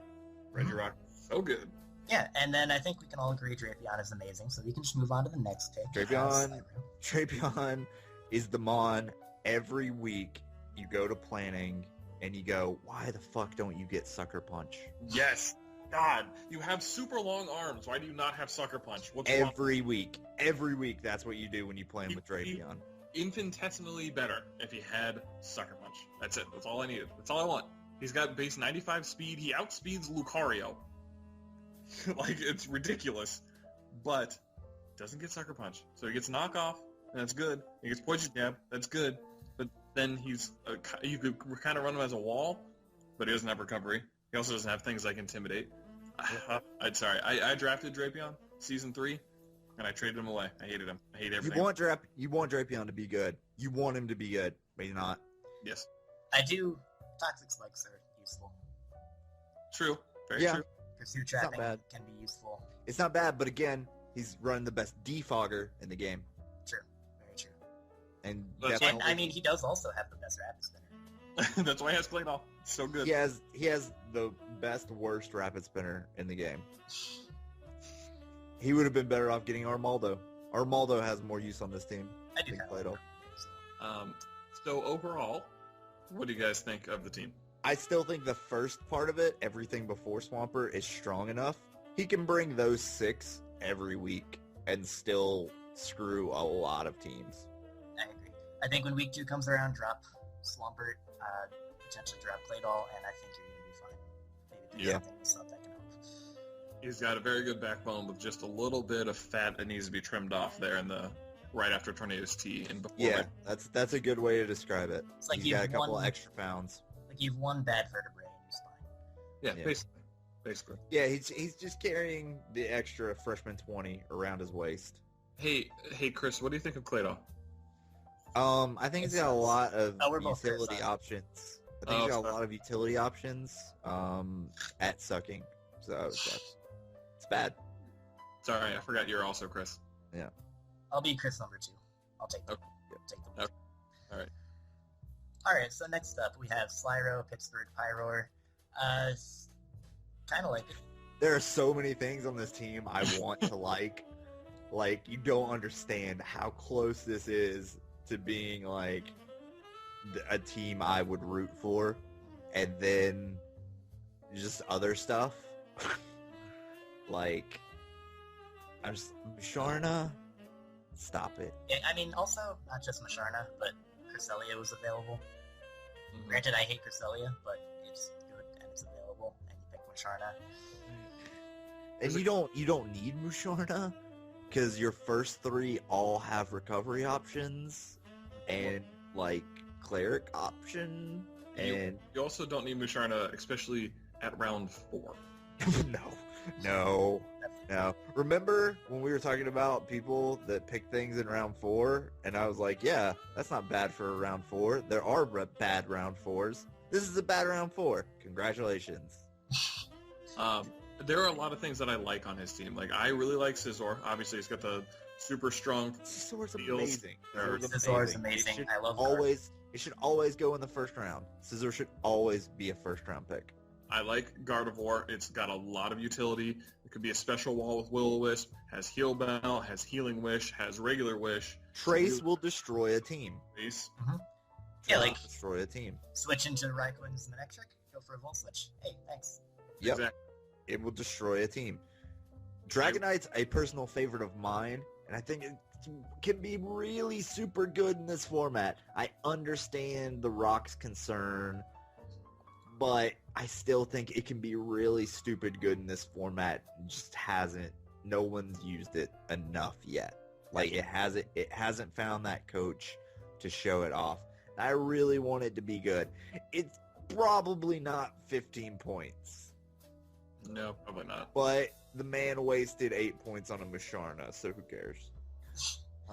I really like Kecleon. I think Kecleon's sweet. Especially for 5 points. I mean, it's got stab priority, a lot of it. It's got stab drain punch. It's got stab T-wave. We skipped Donphan, which is the best wall/spinner that will die every match. Yep. It's the best. It's that. Like, it's gonna get rid of those hazards, and it's gonna get off an ice shard, and then it's gonna die. Yeah, that's another thing why I don't love the Dragonite, because his recovery options are Donphan and Sizzler. They can both do it, but they're not the best at it. Donphan I do like for its physical move pool. Like, since Loris came around, it gets Seed Bomb, it gets Dunk Shot, it gets a lot of cool options. But again, you're gonna be running it as a rapid spinner most weeks. And you don't have recovery. It's the same. It's the Tentacruel problem. Mm-hmm. It's a wall and a spinner that doesn't have recovery. Kecleon, I can agree, is cool. It also gets Stealth Rocks, which is pretty useful. Can recover if it wants. Number 1 protein user in League format. It's true. It's very true. It's like a mini physical Greninja with 80 forms of priority. And stupid bulk. Oh, yeah. Talk about that stupid bulk. I'm just gonna let you know that it has more than 110% the base attack stat of Talonflame. Thank you very much. So Yep. get off its back. And All right. better priority options, like more plentiful priority options, Yep. honestly. Fake Out and Shadow Sneak and Sucker Punch, all stab, all of them stab, all stab. Anyways, let's go to Typhlosion. Typhlosion, fast fire type, fire immunity. Typhlosion's very good. It's very good. I think it's better than 7 points good. I think this is a great. I think this makes up for some of the Musharna points, or it makes up for the Dragonite points. Nothing makes up for the Musharna points. I think Typhlosion works really well with Scizor. Yep. That I can agree with. Yes. And Gardevoir to some extent as well. Yeah. If they don't have a strong offensive steal option, like that's going to be the next go-to. Yeah. Normally I would say, and this is probably an unpopular opinion, but I like Magmortar a lot more than Typhlosion. But on this team, the Fire Immunity paired with Scizor is going to be so useful. Immunities in general are stupidly useful in League format. Definitely. Which brings us up. I think that alone makes it significantly better than Magmortar. Yep. But yeah, Lantern. Also, Woo! 2 immunities. It's one alternating immunity, like. But it is a bulky water that that can deal with the Scald, even when it's not that immunity. It still doesn't mind the Scald. It's got some kind of recovery options, I guess. It does. It has rest and Volt Absorb and Water Absorb. Yeah, those are options. I don't love it on a lot of teams, but I do like it on this team as a good bulky pivot. I want to see it do well. That's the story of this team, is a bunch of stuff I want to see do well. I want a Scizor and a Gardevoir that will do well. I want to see offensive Lantern. Yeah. Yeah. Banded Lantern. Banded Lantern. Spark for the win. Yep. Something else I like about this draft, you pick Kecleon at 5, that's good. Typhlosion 7, that's pretty good. Lantern 4. And then you pick Conkeldurr and Dragalge. Yeah, fuck it. Fuck your team. Fuck your walls. You had walls, you don't have walls. Oh, you're a fairy type and I'm a dragon? Don't care. Good luck. Like, unfortunate that they're both kind of slow. Conkeldurr's got the priority, though, so fuck it.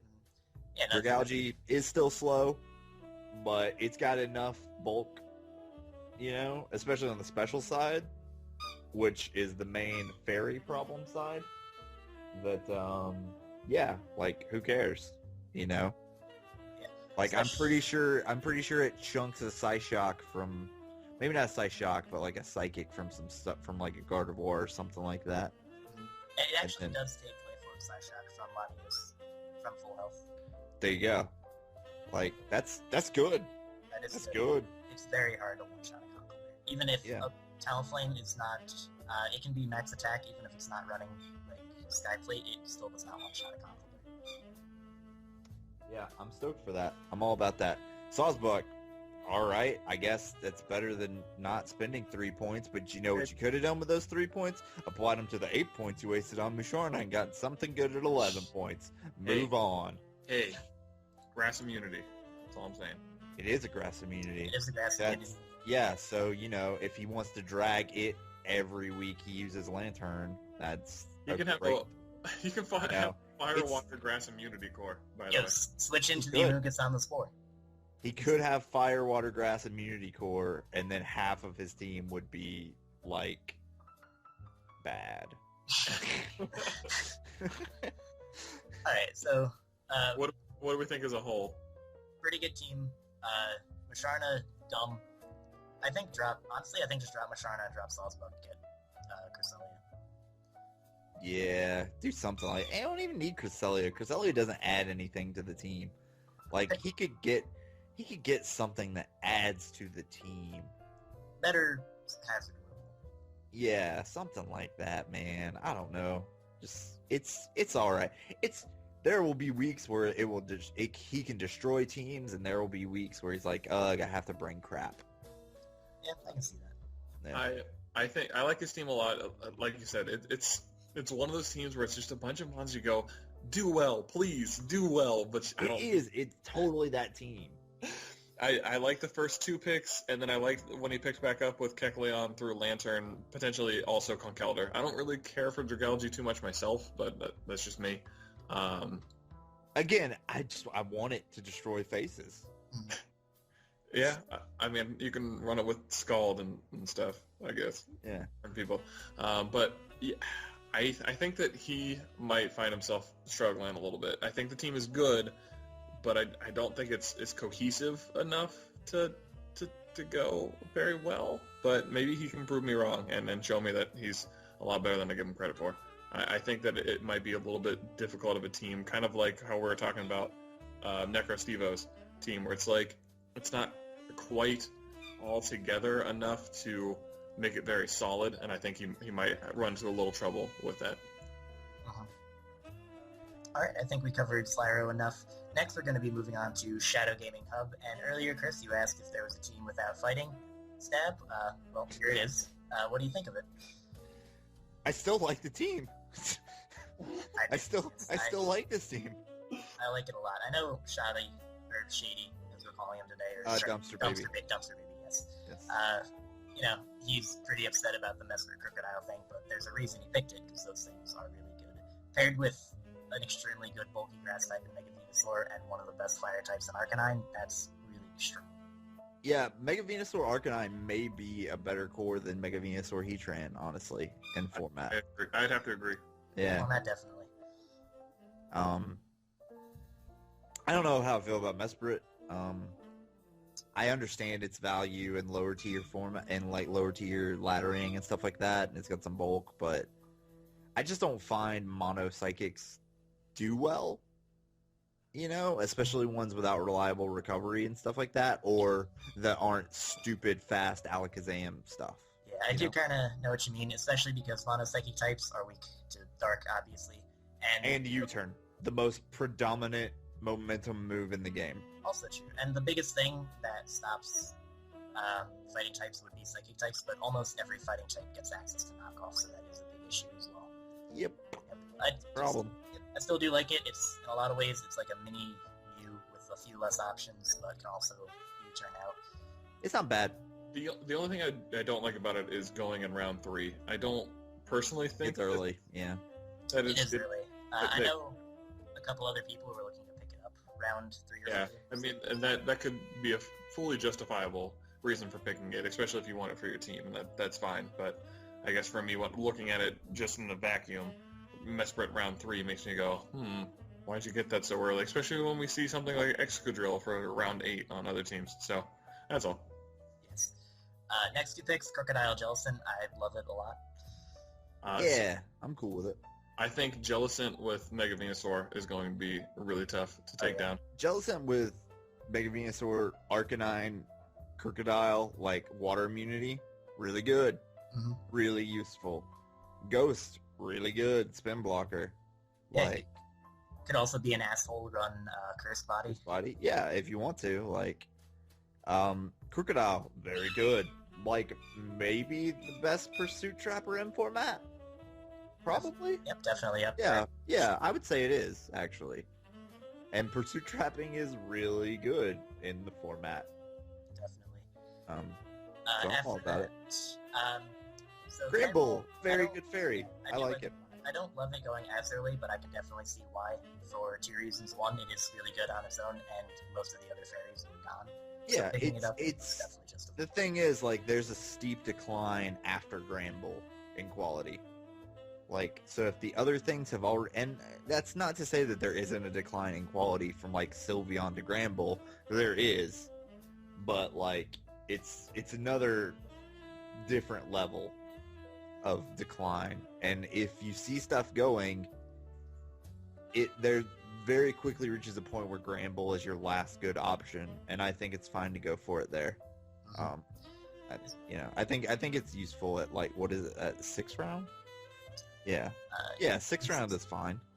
Yeah. I think people severely underestimate and forget that Gramble has a base 120 attack. Definitely. And one of the best move pools of any fairy. Oh, yeah. Because of the fact that it used to be a normal type, it has a lot of moves. I'm pretty sure it has basically perfect coverage because it has EQ with Play Rough, which is really good coverage alone, and then you have Close Combat with Crunch. So I think you get basically the perfect coverage with those 4 moves if you want to run it with like an Intimidate AV set, make it super pretty.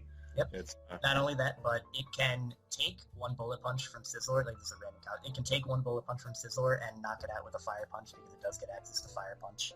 Yep. Yeah, it's really good. Well, okay, it's good. I'm not gonna say really good. It's good. There we go. I think it's more than 6 points good. I agree. I agree. Definitely do. I think he picked up a steal. After that, Crobat. Crobat's cool. I love Crobat. It's one of those mons where you throw it onto your team, and since it's got that base 130 speed, it instantly makes your opponent go, shit, I have to have something faster than Crobat right now, or else I could get swept by Crobat. Yeah, if you're not the guy with Mega Aerodactyl, you have to Scarf something. Mm-hmm. Yes, and again, only problem with Crobat, and we've seen a similar trend with other teams, is his only form of hazard removal. Right. Yeah, I mean, thankfully there isn't a ton on his team, like, besides Arcanine, that really wants to deal with hazard removal. And the 2 things that do in Crobat and Arcanine both have recovery. And true. So, I mean, that's been one thing. I use Crobat in the D-League season. You can even run it offensively, like, if you want to choice band it. totally run it offensively. Yeah, it does have higher base attack from Talon. Well, I meant that you can run it. You didn't let me finish. You can run the 4th move, be Defog, because he really has 3 usable moves: Brave Bird, U-Turn, Poison Jam, Cross Poison, whatever you want to call it. And then he really lacks pretty much a 4th move to use. Unless you run Nasty Bat. Right. Then you're, then you go. Yep, Crobat. Also, fucking Wall Stall Breaker set, Super Fang, 100% accurate Toxic. Yep, that's cool as well. It's a solid mod. It does work well with the team. It's got really good bulk. Like, it's got surprising bulk. Yeah. It's very good. Haxorus. What does everybody think of Haxorus? I still say Haxorus is overpriced at 10. I don't know. I understand it's scary, but it's so easily stopped. I don't know. It's one of those mons for me. If you basically just run at Lumberry and come in at the right time, especially like a little bit later game, it's very hard to stop. It is also very hard to stop. Unless you're one of the teams with fast ice or ice priority or it's only 2 times a week to ice priority though. So if you're doing ice, but it's still not super fat. It has enough bulk to take an ice shard. Even an Adamant Life Orb ice shard from Slime will not knock it out. Really? Yeah. I refuse to believe that. It's got base 90 defense. I refuse to believe it. Alright, well. You show me the calc, I refuse to believe it. Alright, well, yeah. I don't know. It seems like there's better options. Like, no one draft again, and I understand it's going quad week, but like nobody in this draft went for Salamence. Like, Salamence has way more diversity and versatility. Yeah, Salamence is, I think, definitely better in this format, though it is a little bit more expensive. A 16 HP invest Haxorus at level 100 takes from an Adamant, a Life Orb, Mamoswine, 252 attack, takes a max of 82% from Ice. Damn, that's good, actually. Okay, maybe Haxorus is. Plus, Mold Breaker EQ, awesome. Yep. Yeah. That's, I think, all we gotta say about Haxorus. Next up is Rhydon. I think...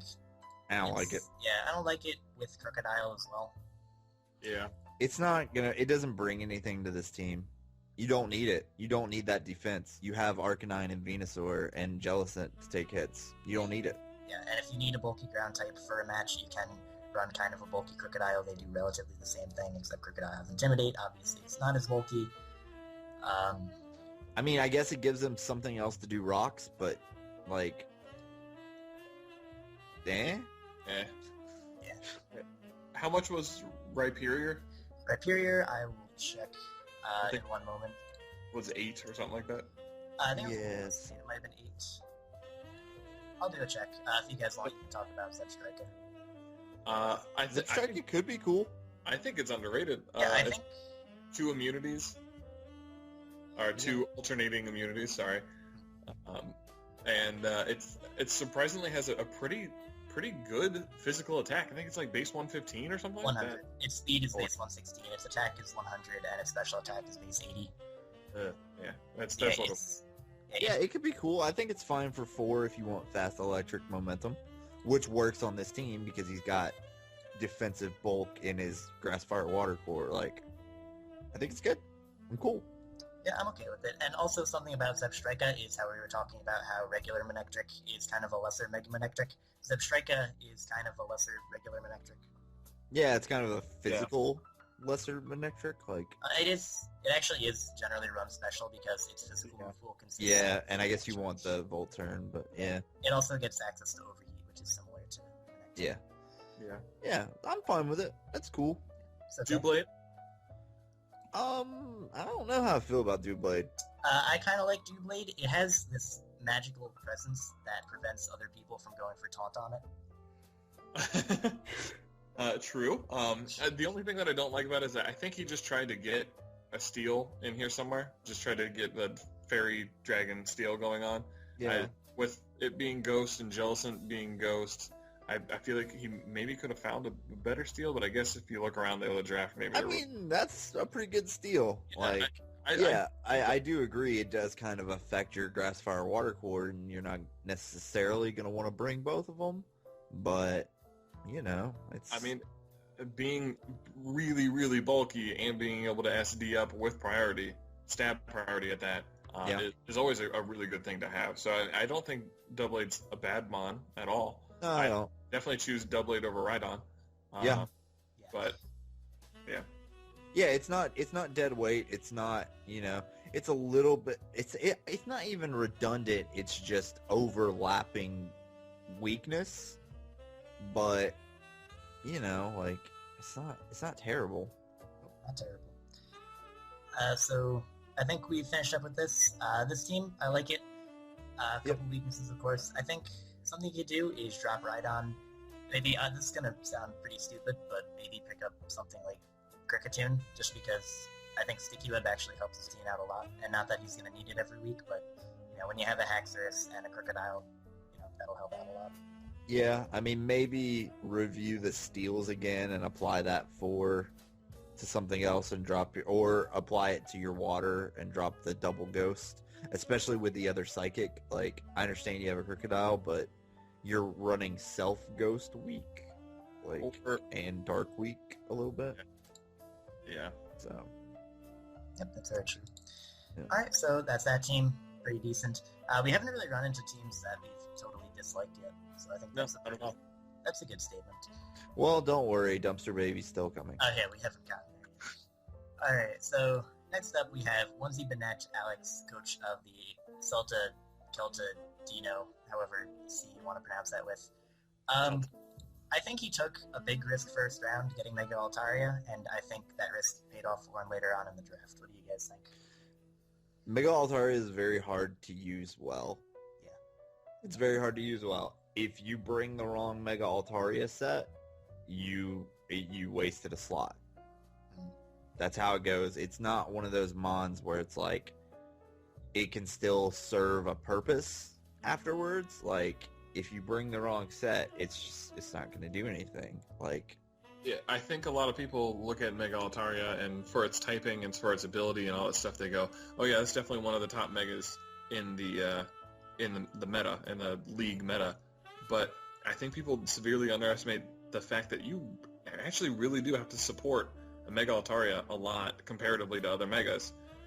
Like you were saying, if you bring the freaking Dragon Dance set and your opponent knows that you're doing that, you can't do much else with your Mega Altaria. Yeah, because it's too slow, and, you know, like... So, I mean, I think he grabbed enough mons to be able to support it, especially, I think Skarmory works really well with Mega Altaria. It helps a lot. Yep, I like Skarmory. It does produce a momentum problem, which I think this team kind of has a lot of, but a bit, yeah. I mean, there's options. He's got like Staraptor for fast turn, which is really good. But yeah, I would say this is the team I like the least. I'd have to agree with you there. I don't hate this team. Again, like out of the 12 teams, I don't think any of them drafted poorly. I just don't like this team very much, or I like this team the least, because you have things like Skarmory and Bastiodon and this Ditto. team has so many things you have to play incredibly well every week. Yes. There is the only thing on this team that you could just plug in every week, and no matter what you do, it's going to do work, is Staraptor. Yep. And I think he has a lot of mons that don't have enough bulk and physical presence, or offensive presence yeah. to come in and do something. Like Vileplume doesn't come in and scare things out. Nope. Looks doesn't come in and scare things out. Seismitoad doesn't really come in and scare things. If you've watched BBL Season 1 in Elite vs. Shoddy, Seismitoad is going to scare you offensively. Okay, Godtoad could maybe do some stuff. Nidoking can't really come in on things because it doesn't have the bulk of Nidoqueen. Magmortar, kind of the same part. It has at least reasonable bulk. It has very good special bulk. Not like very good, but it has solid special bulk. Right. It is manageable, but not great. Hariyama has probably is the best of them that could maybe come in and scare something out. And again, Hariyama is a thing you have to use well. If you don't use it well, right, it's it's not going to shine for you on its own. Yep, very true. So I believe we left off at Skarmory, taking the Seismitoad being over. It's kind of a lesser Swampert in the same thing. I think it's better. I think it is better. It does have the water immunity. It's better. When I said it was a lesser Swampert, I meant mostly stat-wise and price-wise. But yeah, in price, it's a lesser Swampert. In value, it's a better Swampert. Definitely. It's got the water immunity.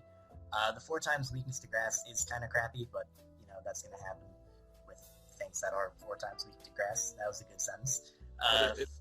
It matches up really well with Skarmory. Yes, Titan. It does. Yep. It also, as, Shoddy has learned, it can be run very successfully offensively in the rain. Rain Sweeper Seismitoad is pretty cool. It's got a nice move pool as well. Like, it has access to Ice Punch, Sludge Wave, Poison Jab, things like that. It's not bad. I like it. Round 4, but I can have the base 85 special attack, though. Just throwing that out there. But still, a Hydro Pump in the rain still hurts, even from base 85. After Seismitoad, so I might be a little biased in this, but I love Magmortar. I think it's a great book. I mean, there's a lot of mons I love in the format that suck. Like, okay, but listen, Magmortar, its speed, I believe it hits 291 at level 100 if you're on timid mat speed. That's not terrible, not great, but not terrible. It's got decent special bulk. It's a mono fire type, so it's got that solid fire typing. It has a really nice special move pool. It gets access to things like Thunderbolt and Focus Blast. Obviously, Stab Fire. And its physical move pool is not terrible either, and it has enough physical attack to run mixed, depending on the matchup, like Earthquake maybe for Lantern, or Mach Punch for Tyranitar, things like that. Base 95. Yeah, it's not bad. It's more than Seismitoad's special attack. Sorry, go ahead. That's about it. It's got good versatility. It's just outclassed, though. Yeah, it's outclassed. I think it can be outclassed, but, for going down in the rounds and picking up a fire type, I like Magmortar. It's not down in the rounds, though. That's a 5th round. True, but I think a lot of fire types went early. Yeah, Arcanine and things went early. I think. I mean, yeah, things went early, but still, I'm like, I don't know, there's got to be something better. Did anybody grab Chandelure? Nobody did. Nope. So yeah, I think that definitely would have been better. There you go. Boom. Alright. Uxie, it's, I think we've kind of shat on every pick, every one of those 3. New dog. Yeah, I think your dog has talked more than we have in this video. I like Uxie. It's surprising speed. I think it's base 95. Base 95, yes. You could make it the Calm Mind offensive if you wanted to. It's got obviously the wide move pool that the other ones have. I wish it got bulk up. I think that would be really cool. It's got rocks, it's got T-Waves, it's got Yawn, got U-Turn. It doesn't have recovery, which kind of sucks for it to be a bulky mon and not have recovery, as we always say. But I like it. 8 points is reasonable for it. And definitely the 6th round or so. I think it's a decent mon to pick up. I like it a lot. Definitely. And the thing about Uxie, like you said, it doesn't have recovery. I don't think of Uxie as a wall per se. I think more of it as a very bulky pivot and a very good bulky pivot at that point. You take a hit, you set up stealth rocks, you get off with some sort of status, and you U-turn out. Also, it's got good 95 speed where it can be run as a slow U-turner or a fast U-turner. Mm-hmm. And base, I think 75 HP and then 130 defenses on both sides. That's pretty solid. Uxie's also a pretty good switch into offensive fighting types because a non-stab knockoff is not going to do a KO. I like Uxie way more than I like the next pick. Yeah. Bastiodon. So it's 2 points. I mean, 2 points. But it's 2 points in the 7th round. Yeah, for what it does at 2 points, I'll give him that. I like if you don't plan for it, it can be annoying. Like if you hit it hard and then it goes down to sturdy and then you metal burst and then you're dead. I guess roar, so it's not really set up fodder. I mean, it still is because it's like slow. Its only offensive capabilities metal coat for the most part. It's gonna set up rocks and die. Like that's what it's gonna do. Yeah, it's definitely not my favorite pick. It was just one of those mons where, kind of like Skarmory, it doesn't have really any offensive presence at all, and going into it is going to kill any momentum that you may have potentially earned. And if you don't have momentum using Mega Altaria team, it's going to be hard. And you have Skarmory, so like, why do you need it? Also, I can kind of see, like, I guess his team can kind of run Hazard Stack, and then Roar would be okay, but, you know, if you're picking up just something for Roar, you know, other options.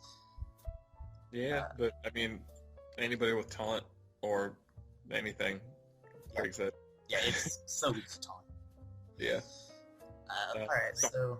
Staraptor, beautiful. Staraptor? Yep, we like Staraptor. Staraptor's cool.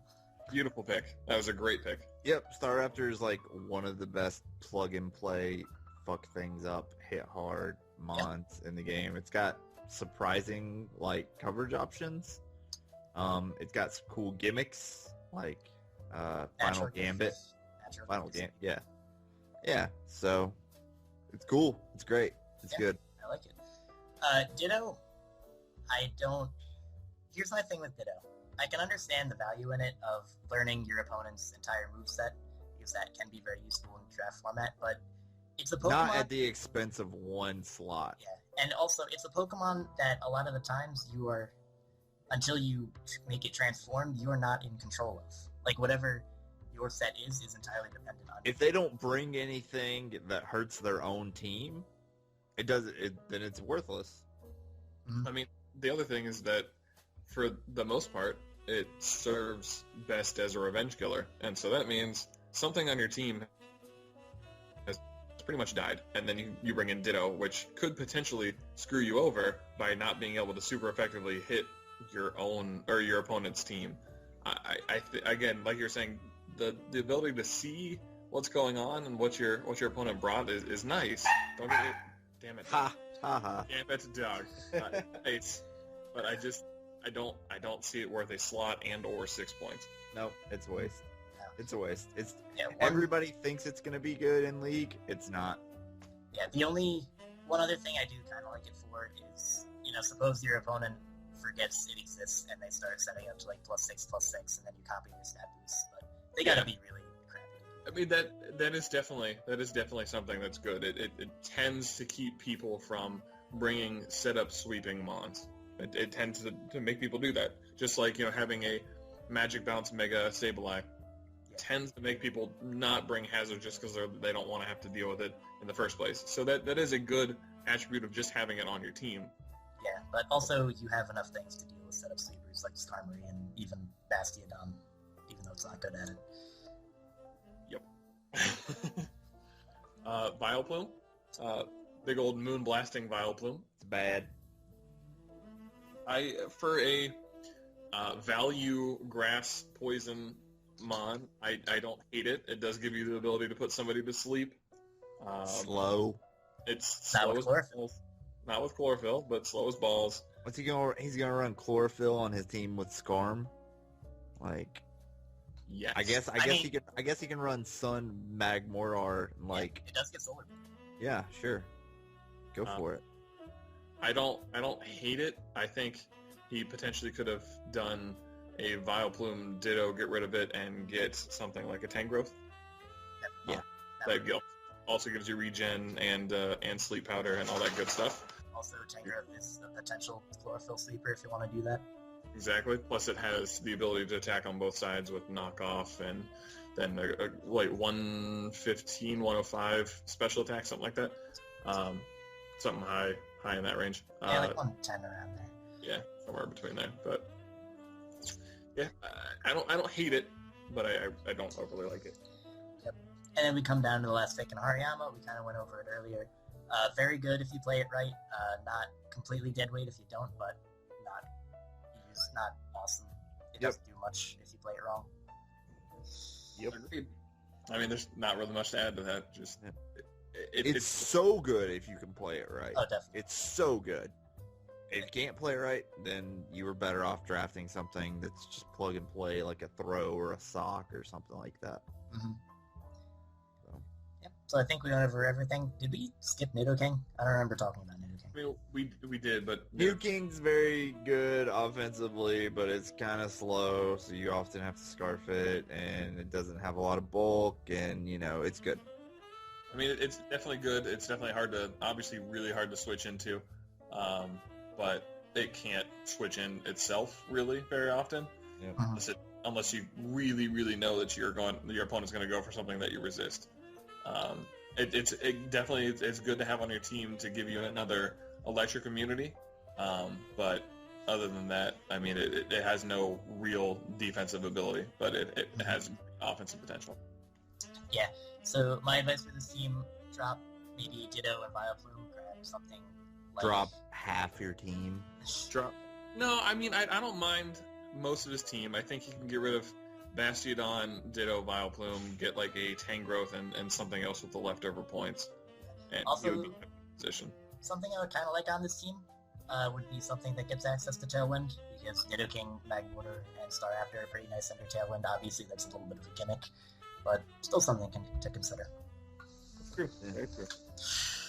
All right, so now we have the dumpster baby himself, Shoddy Penguin. The Shoddy Penguin. Do you want to talk about his team to start off with, Chris? All right, Since you so Half of it's good. Half Oh, of it's yes. good. I Half think of his team's very scary. yeah, like I think half of his draft is amazing, and then the other half, not yet, pretty bad. It belongs in the toilet. It's not even good enough for the dumpster. Yeah, so Togekiss is good. A little bit expensive in this in PPL at 14, but it's very good. If you use it right, it's totally worth 14. Most people aren't going to get the full 14 out of it, but they're still going to get a lot out of it. Very good. Very good, Mom. Manaphy, I think one of the best base 100 pixies behind Victini. Maybe. Yeah, maybe. I'd say- I personally think Celebi's really good. I understand it's got a bad quad weakness, but I still think Celebi's really stupidly good. I can see that. It breaks my heart that more people don't draft it, but Yeah. but Manaphy's really good. So, Yep. Manaphy, I say this a lot about Victini, in that you can make a Victini set to beat almost every other Pokemon that you're about to face. Obviously, you can't beat every single Pokemon. Manaphy, I think, is the same way. Like, it can take on stupidly, especially defensive things like Chansey or Blissey, or even like an unaware Clefable with Calm Mind, Rain Dance, things like that. Like, it can beat offensive Mons, it can beat defensive Mons. It really just does a lot. its special move pool isn't huge, but it's good enough, especially it's excellent in this format. Like, all you really need is Water, Ice, Psychic, Grass. Yeah, I mean, you get +3, and whatever you're running for an HP is still going to hit somebody really hard because you're now +3. And another thing I like to mention, it's a great switch into strong fire types. I agree. Yeah, like if you're on a bulky, you can take it from Manadar, Manatan. It can Rain Dance to get a burn off of itself from maybe a Entei, or taking a Sacred Fire from an Entei. Great Pokemon. I love it. Yeah, I mean, it's not your go-to norm for a bulky water type, but it can fill that role to a degree, and still be offensive at the same time. So Definitely. Moving on, Jolteon, I think, was a little early.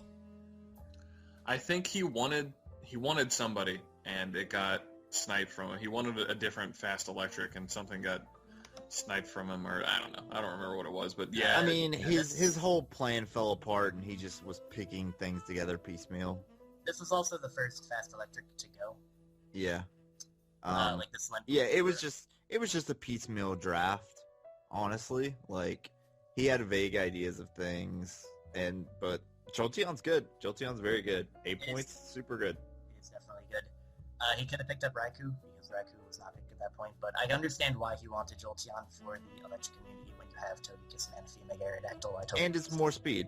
Yes, that's more true. speed. Like, it takes out one of the few things that you can scarf to fuck with Mega Aerodactyl. Yeah. And Mega Aerodactyl was always on his list.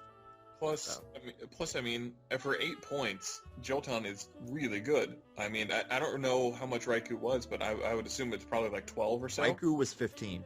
Oh, was it 15? Yeah. Yeah. I mean, you get... For half value, Yeah. Jolteon is not half as good. Like, it's, 90% as good. I mean, I'd give it like 80 maybe, but 85 maybe. Oh, never. Nitpicking. Yeah, I like Jolteon. Offensive move pool isn't the greatest. I mean, it's pretty similarly built to like Electrode, but it's got the speed. It's got the Volt Switch. It's all you really need. You have the other rest of your team to take care of other things. Yeah, it also has much higher special attack than Electrode. Yeah, 110. Yep, 110, whereas Electrode is 80. Alright, so next up we have Registeel. I'm okay with it on this team. Nope. Registeel's crap. Okay.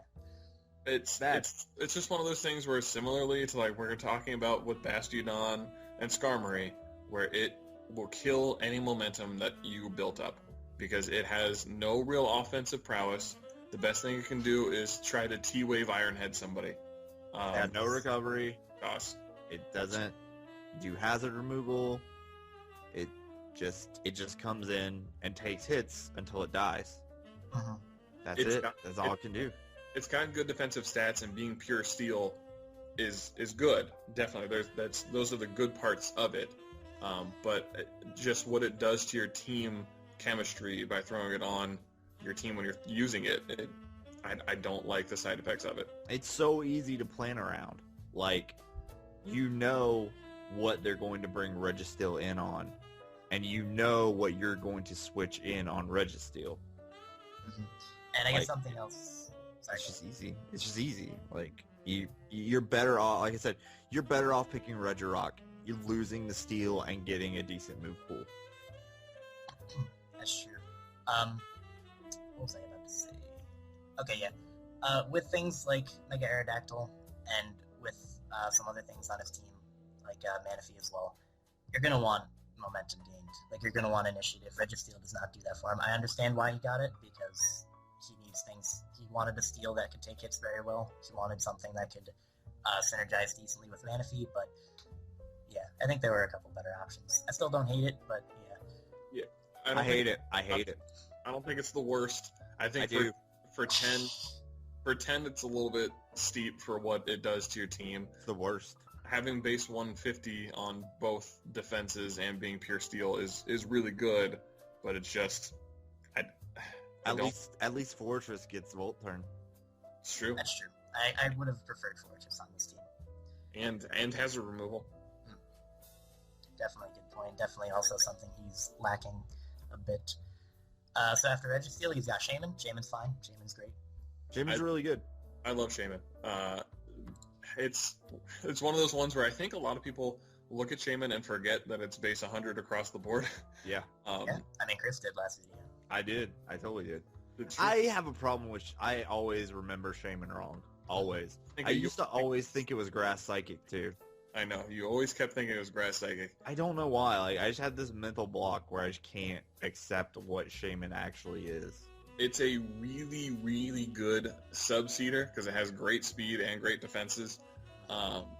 It obviously is very good with Seed Flare if you're running an offensive. Plus, it gets Earth Power to cover it, and the rest Natural Cure is always really good too. And plus, it's one of those mons that even if you want to be cheeky, you can technically run it with Tailwind, even in its normal form, and that helps your team out a lot. Not that obviously Mega Aerodactyl really needs a Tailwind, but it is there for team support. So I really like Shaman. Plus, it gets Healing Wish, which is excellent.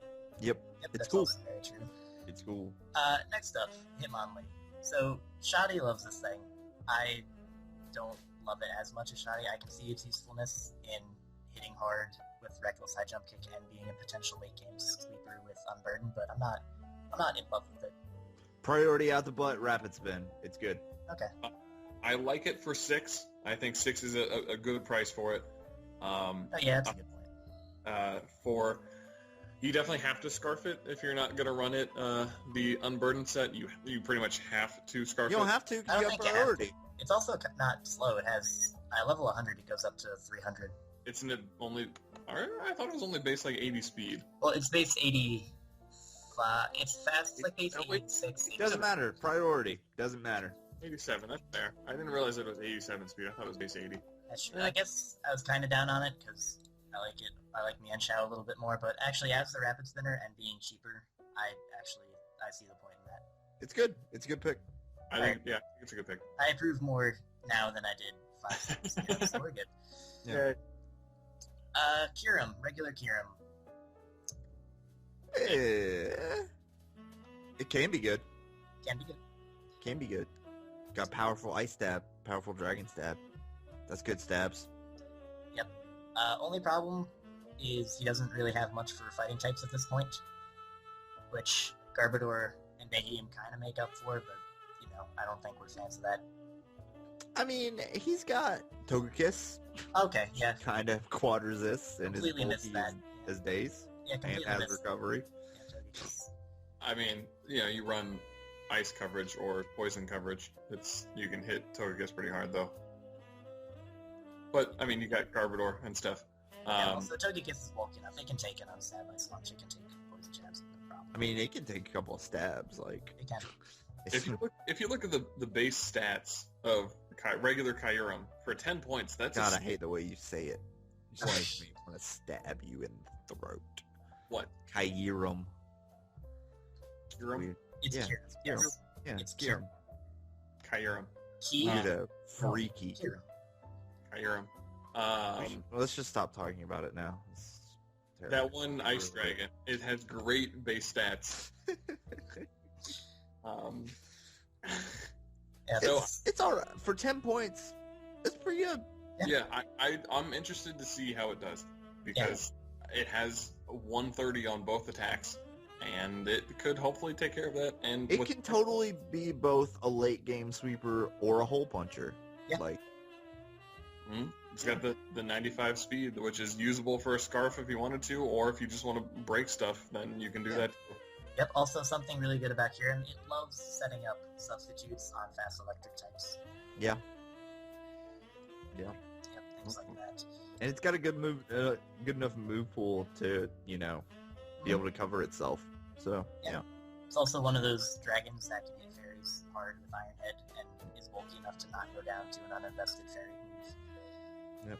So Beheeyem was like, hey, I've never seen anybody do anything with that. Maybe that could be cool. And then you look at it, and you look at his stats, and you look at his move pool, and you go, oh, it's not going to be cool. Well, its move pool's not bad, I think. It's not great. Psychic, Energy Ball, Thunderbolt. It's not great. For, being slow as dirt, it's not great. Here's my biggest problem with this pick. I don't hate it as the Pokemon in itself. but he has holes on his team that this does not patch up, and it's down lower in these lower picks. He still has ways to patch him up. He needs a better electric immunity. He needs I don't know if he needs better hazard removal, but he has other holes that Behem just does not really fill. Yep, it doesn't do anything here. It's a waste of 5 points. I'm interested to see how it does. I think it has a pretty decent move pool against Energy Ball, T-Bolt, obviously this section. It's got coverage, but again, like you look at it with the stats and stuff, and you're like, oh, it's not going to do it. It's not going to do it. I mean, base 120 special attack plus being really slow, so analytic will usually kick in is pretty nice. 125, thank you very much. Oh, no, even better. Also, it gets Steel Wing. It does. It does get Steel Wing. Steel Wing. There you go. All right, we'll That's move its on. purpose. It's his fairy killer. We'll move on because to Registeel's not going to do it. Actual Dumpster Baby. Dumpster Baby. He wanted this from the start. Like this was on the list. Yeah, I don't hate it. I like Garbodor. I like it. I've never seen it do anything, so I'm like, if he can make it do stuff, cool. Yeah, I mean, its stats aren't all that great. It doesn't get recovery, but it can hazard stack with spikes and toxic spikes. And it gets some tricky stuff like haze and, whatever the other moves like that are. That it gets Drain Punch for some semi-unreliable. Yeah, unstabbed, unreliable recovery, which a lot of things get, so that's fine. I'm okay with it. Yeah, I'm interested. I want to see a Garbodor work. I like it. I used it in the 5th gen meta game, and in NU or wherever the hell it was. I'm pretty sure it was NU. But I like it. I want to see it work. It would have been nice with some kind of like dark immunity going on here. Dark immunity? Like a dark type to give him psychic immunity. Gotcha. Okay. Yeah, like because I mean, right now it's just like he can switch in Registeel to take psychics, I guess. Yeah. That's it. Yeah. And again, super minor complaint. Hazard stack without Rapid Spin is a little less than ideal, but yeah. Hitmonlee? He has Hitmonlee, so yeah. I mean, without a spin blocker in it. Yeah, that's true. So yeah. It's cool. Mega Aerodactyl. I love this thing. Yeah, you know what? It would have been cool to see like drop Behem and maybe like something else and go for a Spiritomb or something. That would have been really good here. Yeah, I like that. I also think with his team, with 2 of his big threats being Mega Aerodactyl and Manaphy, and I guess Togekiss as well, he doesn't really have any electric immunities outside of Jolteon, which is a bit of a problem. I think if you're gonna have that, he doesn't have a lot of like super great bulk either. He's got reasonable bulk, but he doesn't really have a super defensive core. Like, I mean, Shaman Togekiss is a pretty decent. I mean, it's weak to ice, obviously, but it's decent. But I mean, it's not like when we talk about other teams with defensive cores. Like, this is an offensive team, you know. It is offensive with, I think, enough bulk, but we'll see how he uses it. I know Shoddy regrets a couple of these picks. Like, I know he regrets the game a lot. He might do some wholesome moves, make some trades, things like that, but I think it's okay. I think he just has a couple of holes that he never filled. Yeah. A good potential ground type on there would be nice. Yeah. Good electric immunities. Yeah, trading something and getting like a Rhyperior or yeah, I think he got too flustered by all the quote-unquote snipes and really just lost track of planning and just kind of piecemealed it too much. Mm-hmm.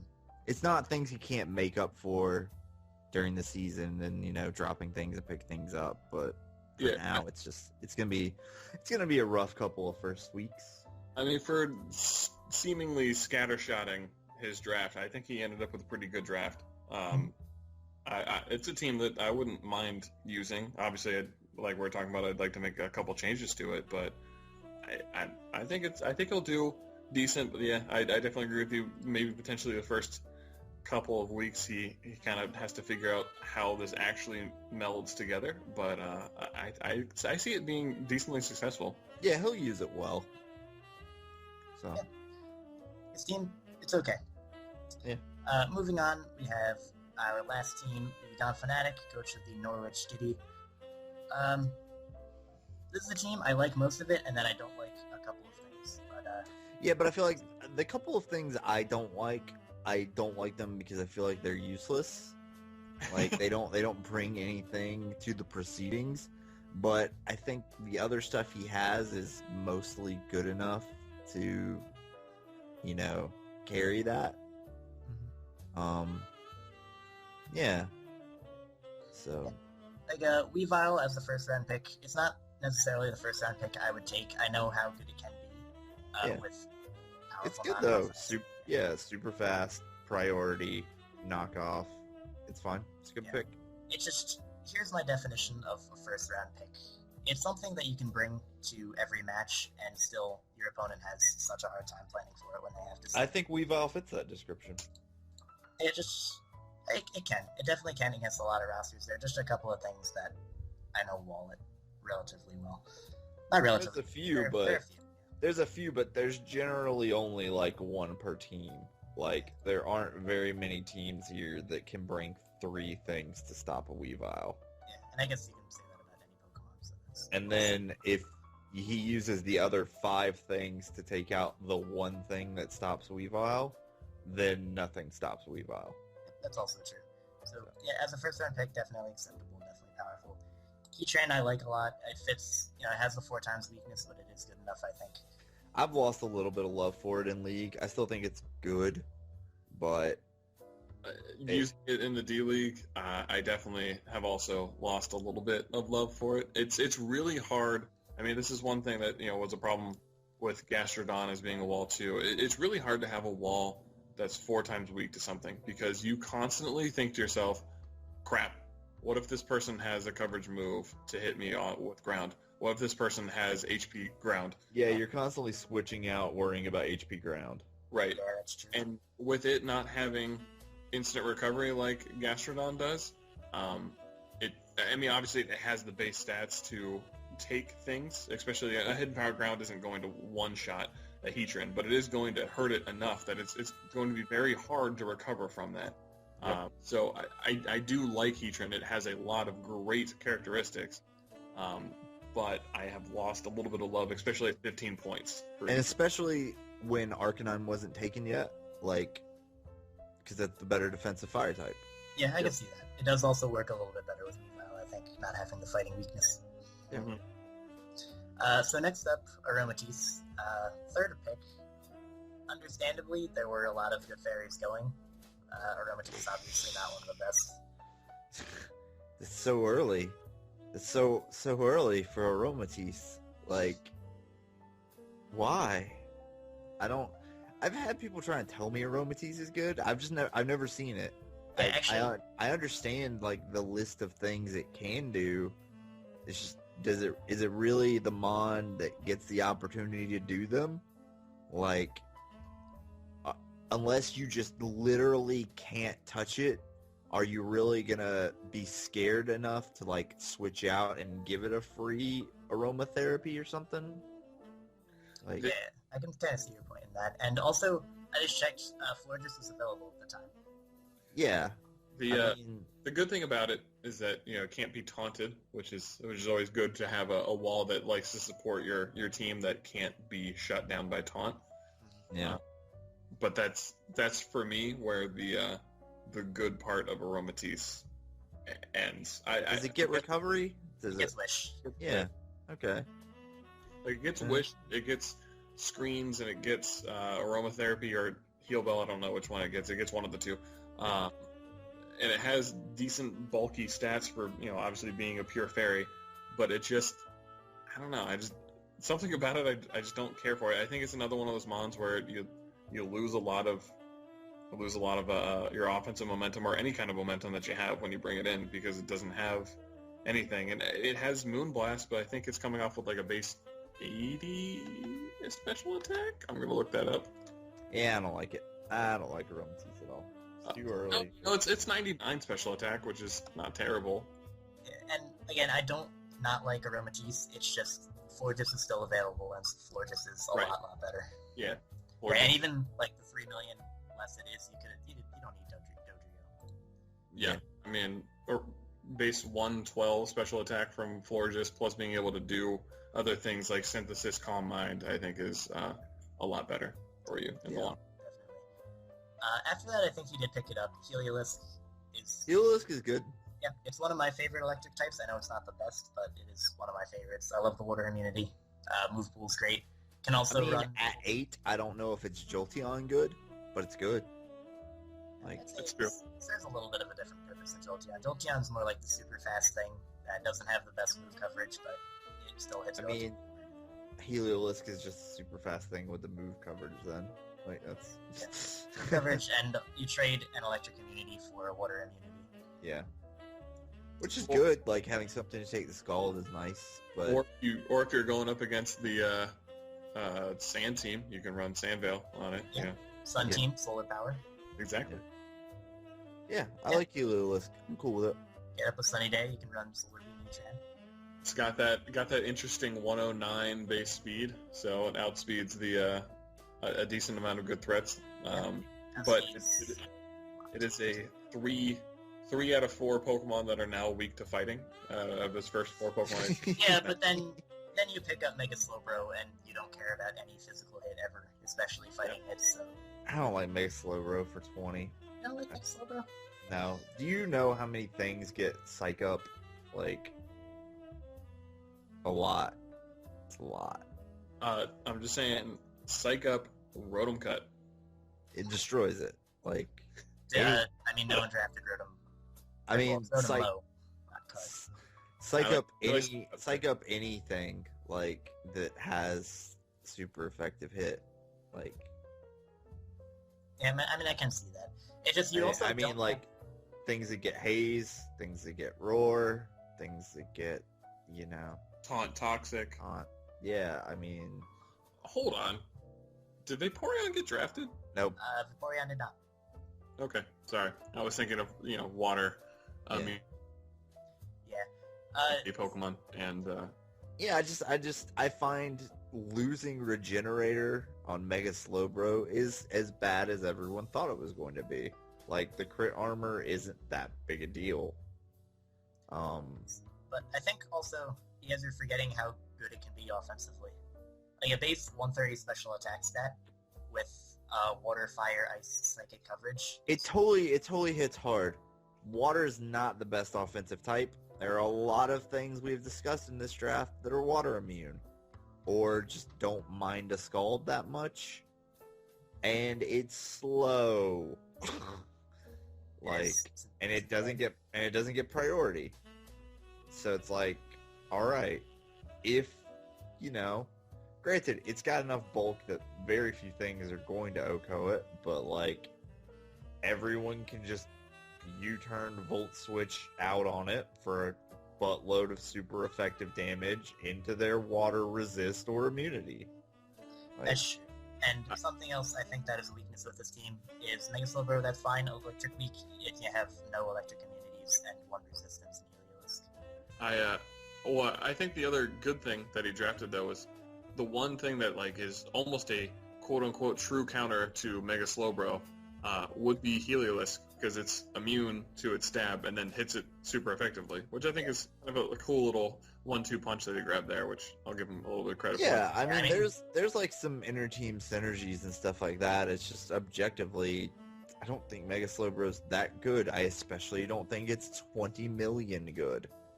Again, like, he could have saved some points on there, gotten regular Slowbro, and gotten a better fairy earlier on.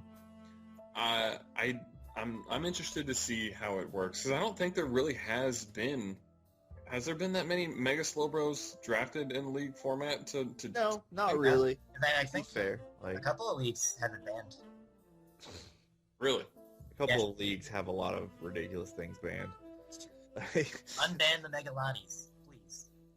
I don't think they're that bad. Like, I don't think they're that. I don't think they're. They're not bannable. I think they're very comparable to like Mega Scizor in that, there are a lot of times where you would rather have a normal item. Like, and are you really going to take up your Mega spot on a Lottie when you could have just gotten a regular Lottie? I don't know. So, Fortress. Okay, yeah. Fortress. Yeah, because of hazard removal. which is cool. Fine with it. Heatran makes up for the fire weakness. Yep. Yeah. I don't hate it. I don't love it, but I don't hate it. Yeah, it's there. I think that's fine. Hitmonchan. So, I like Hitmonchan. I like it objectively. I don't think I like it here.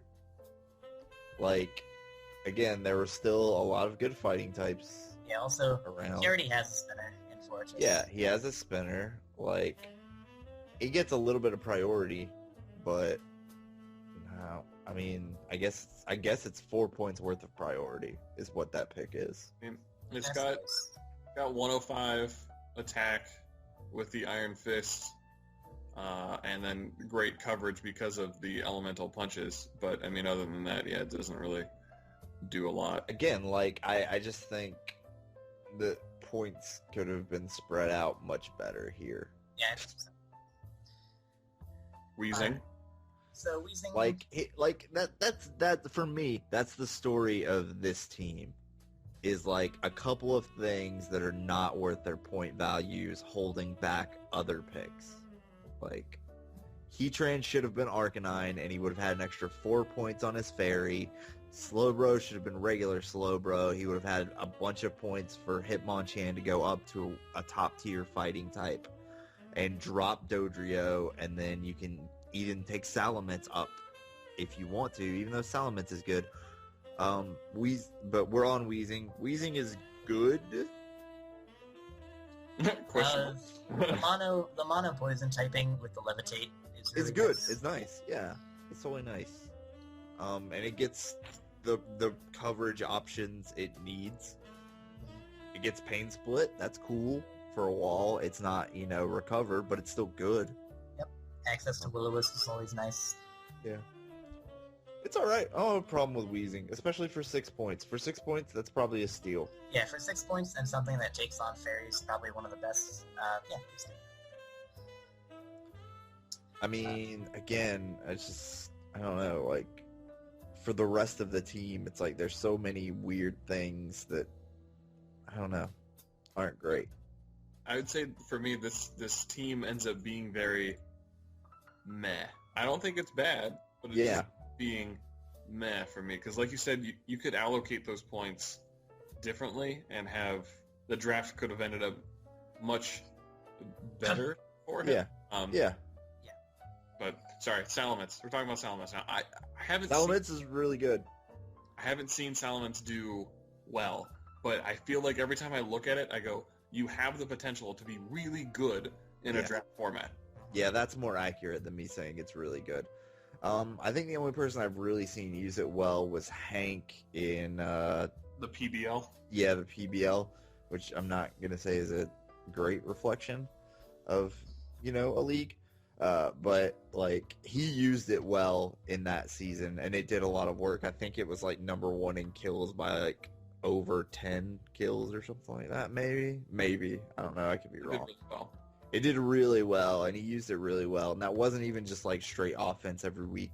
That was defensive with intimidates, and he even tried to run like Wish 1 week, but he couldn't get it to work. He couldn't get it to pass bank.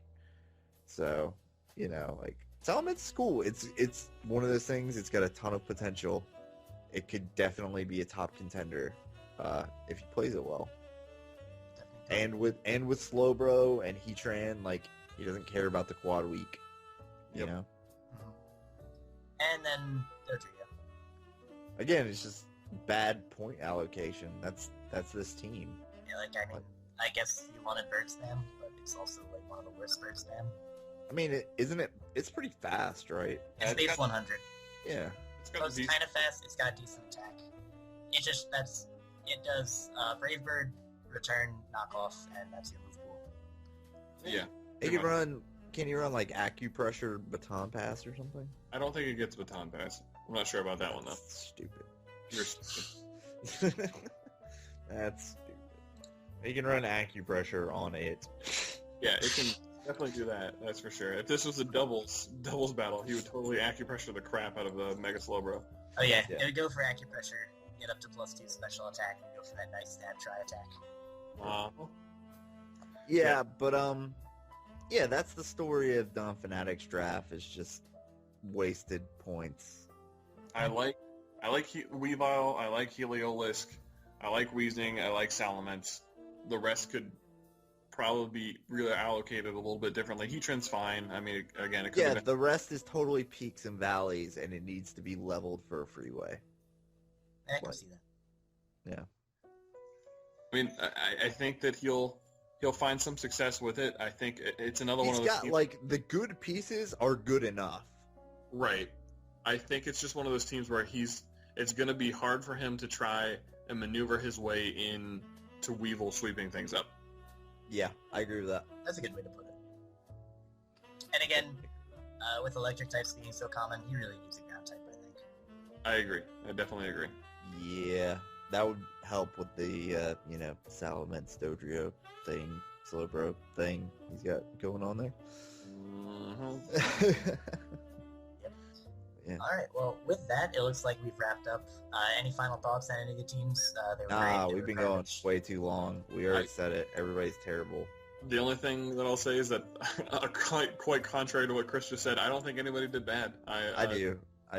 One of the first drafts that I've watched that I said, you know what, I don't think a single team did bad. I think they all have pretty good aspects of their own team, and yeah, there you go. It'll be an interesting season to watch, that's for sure.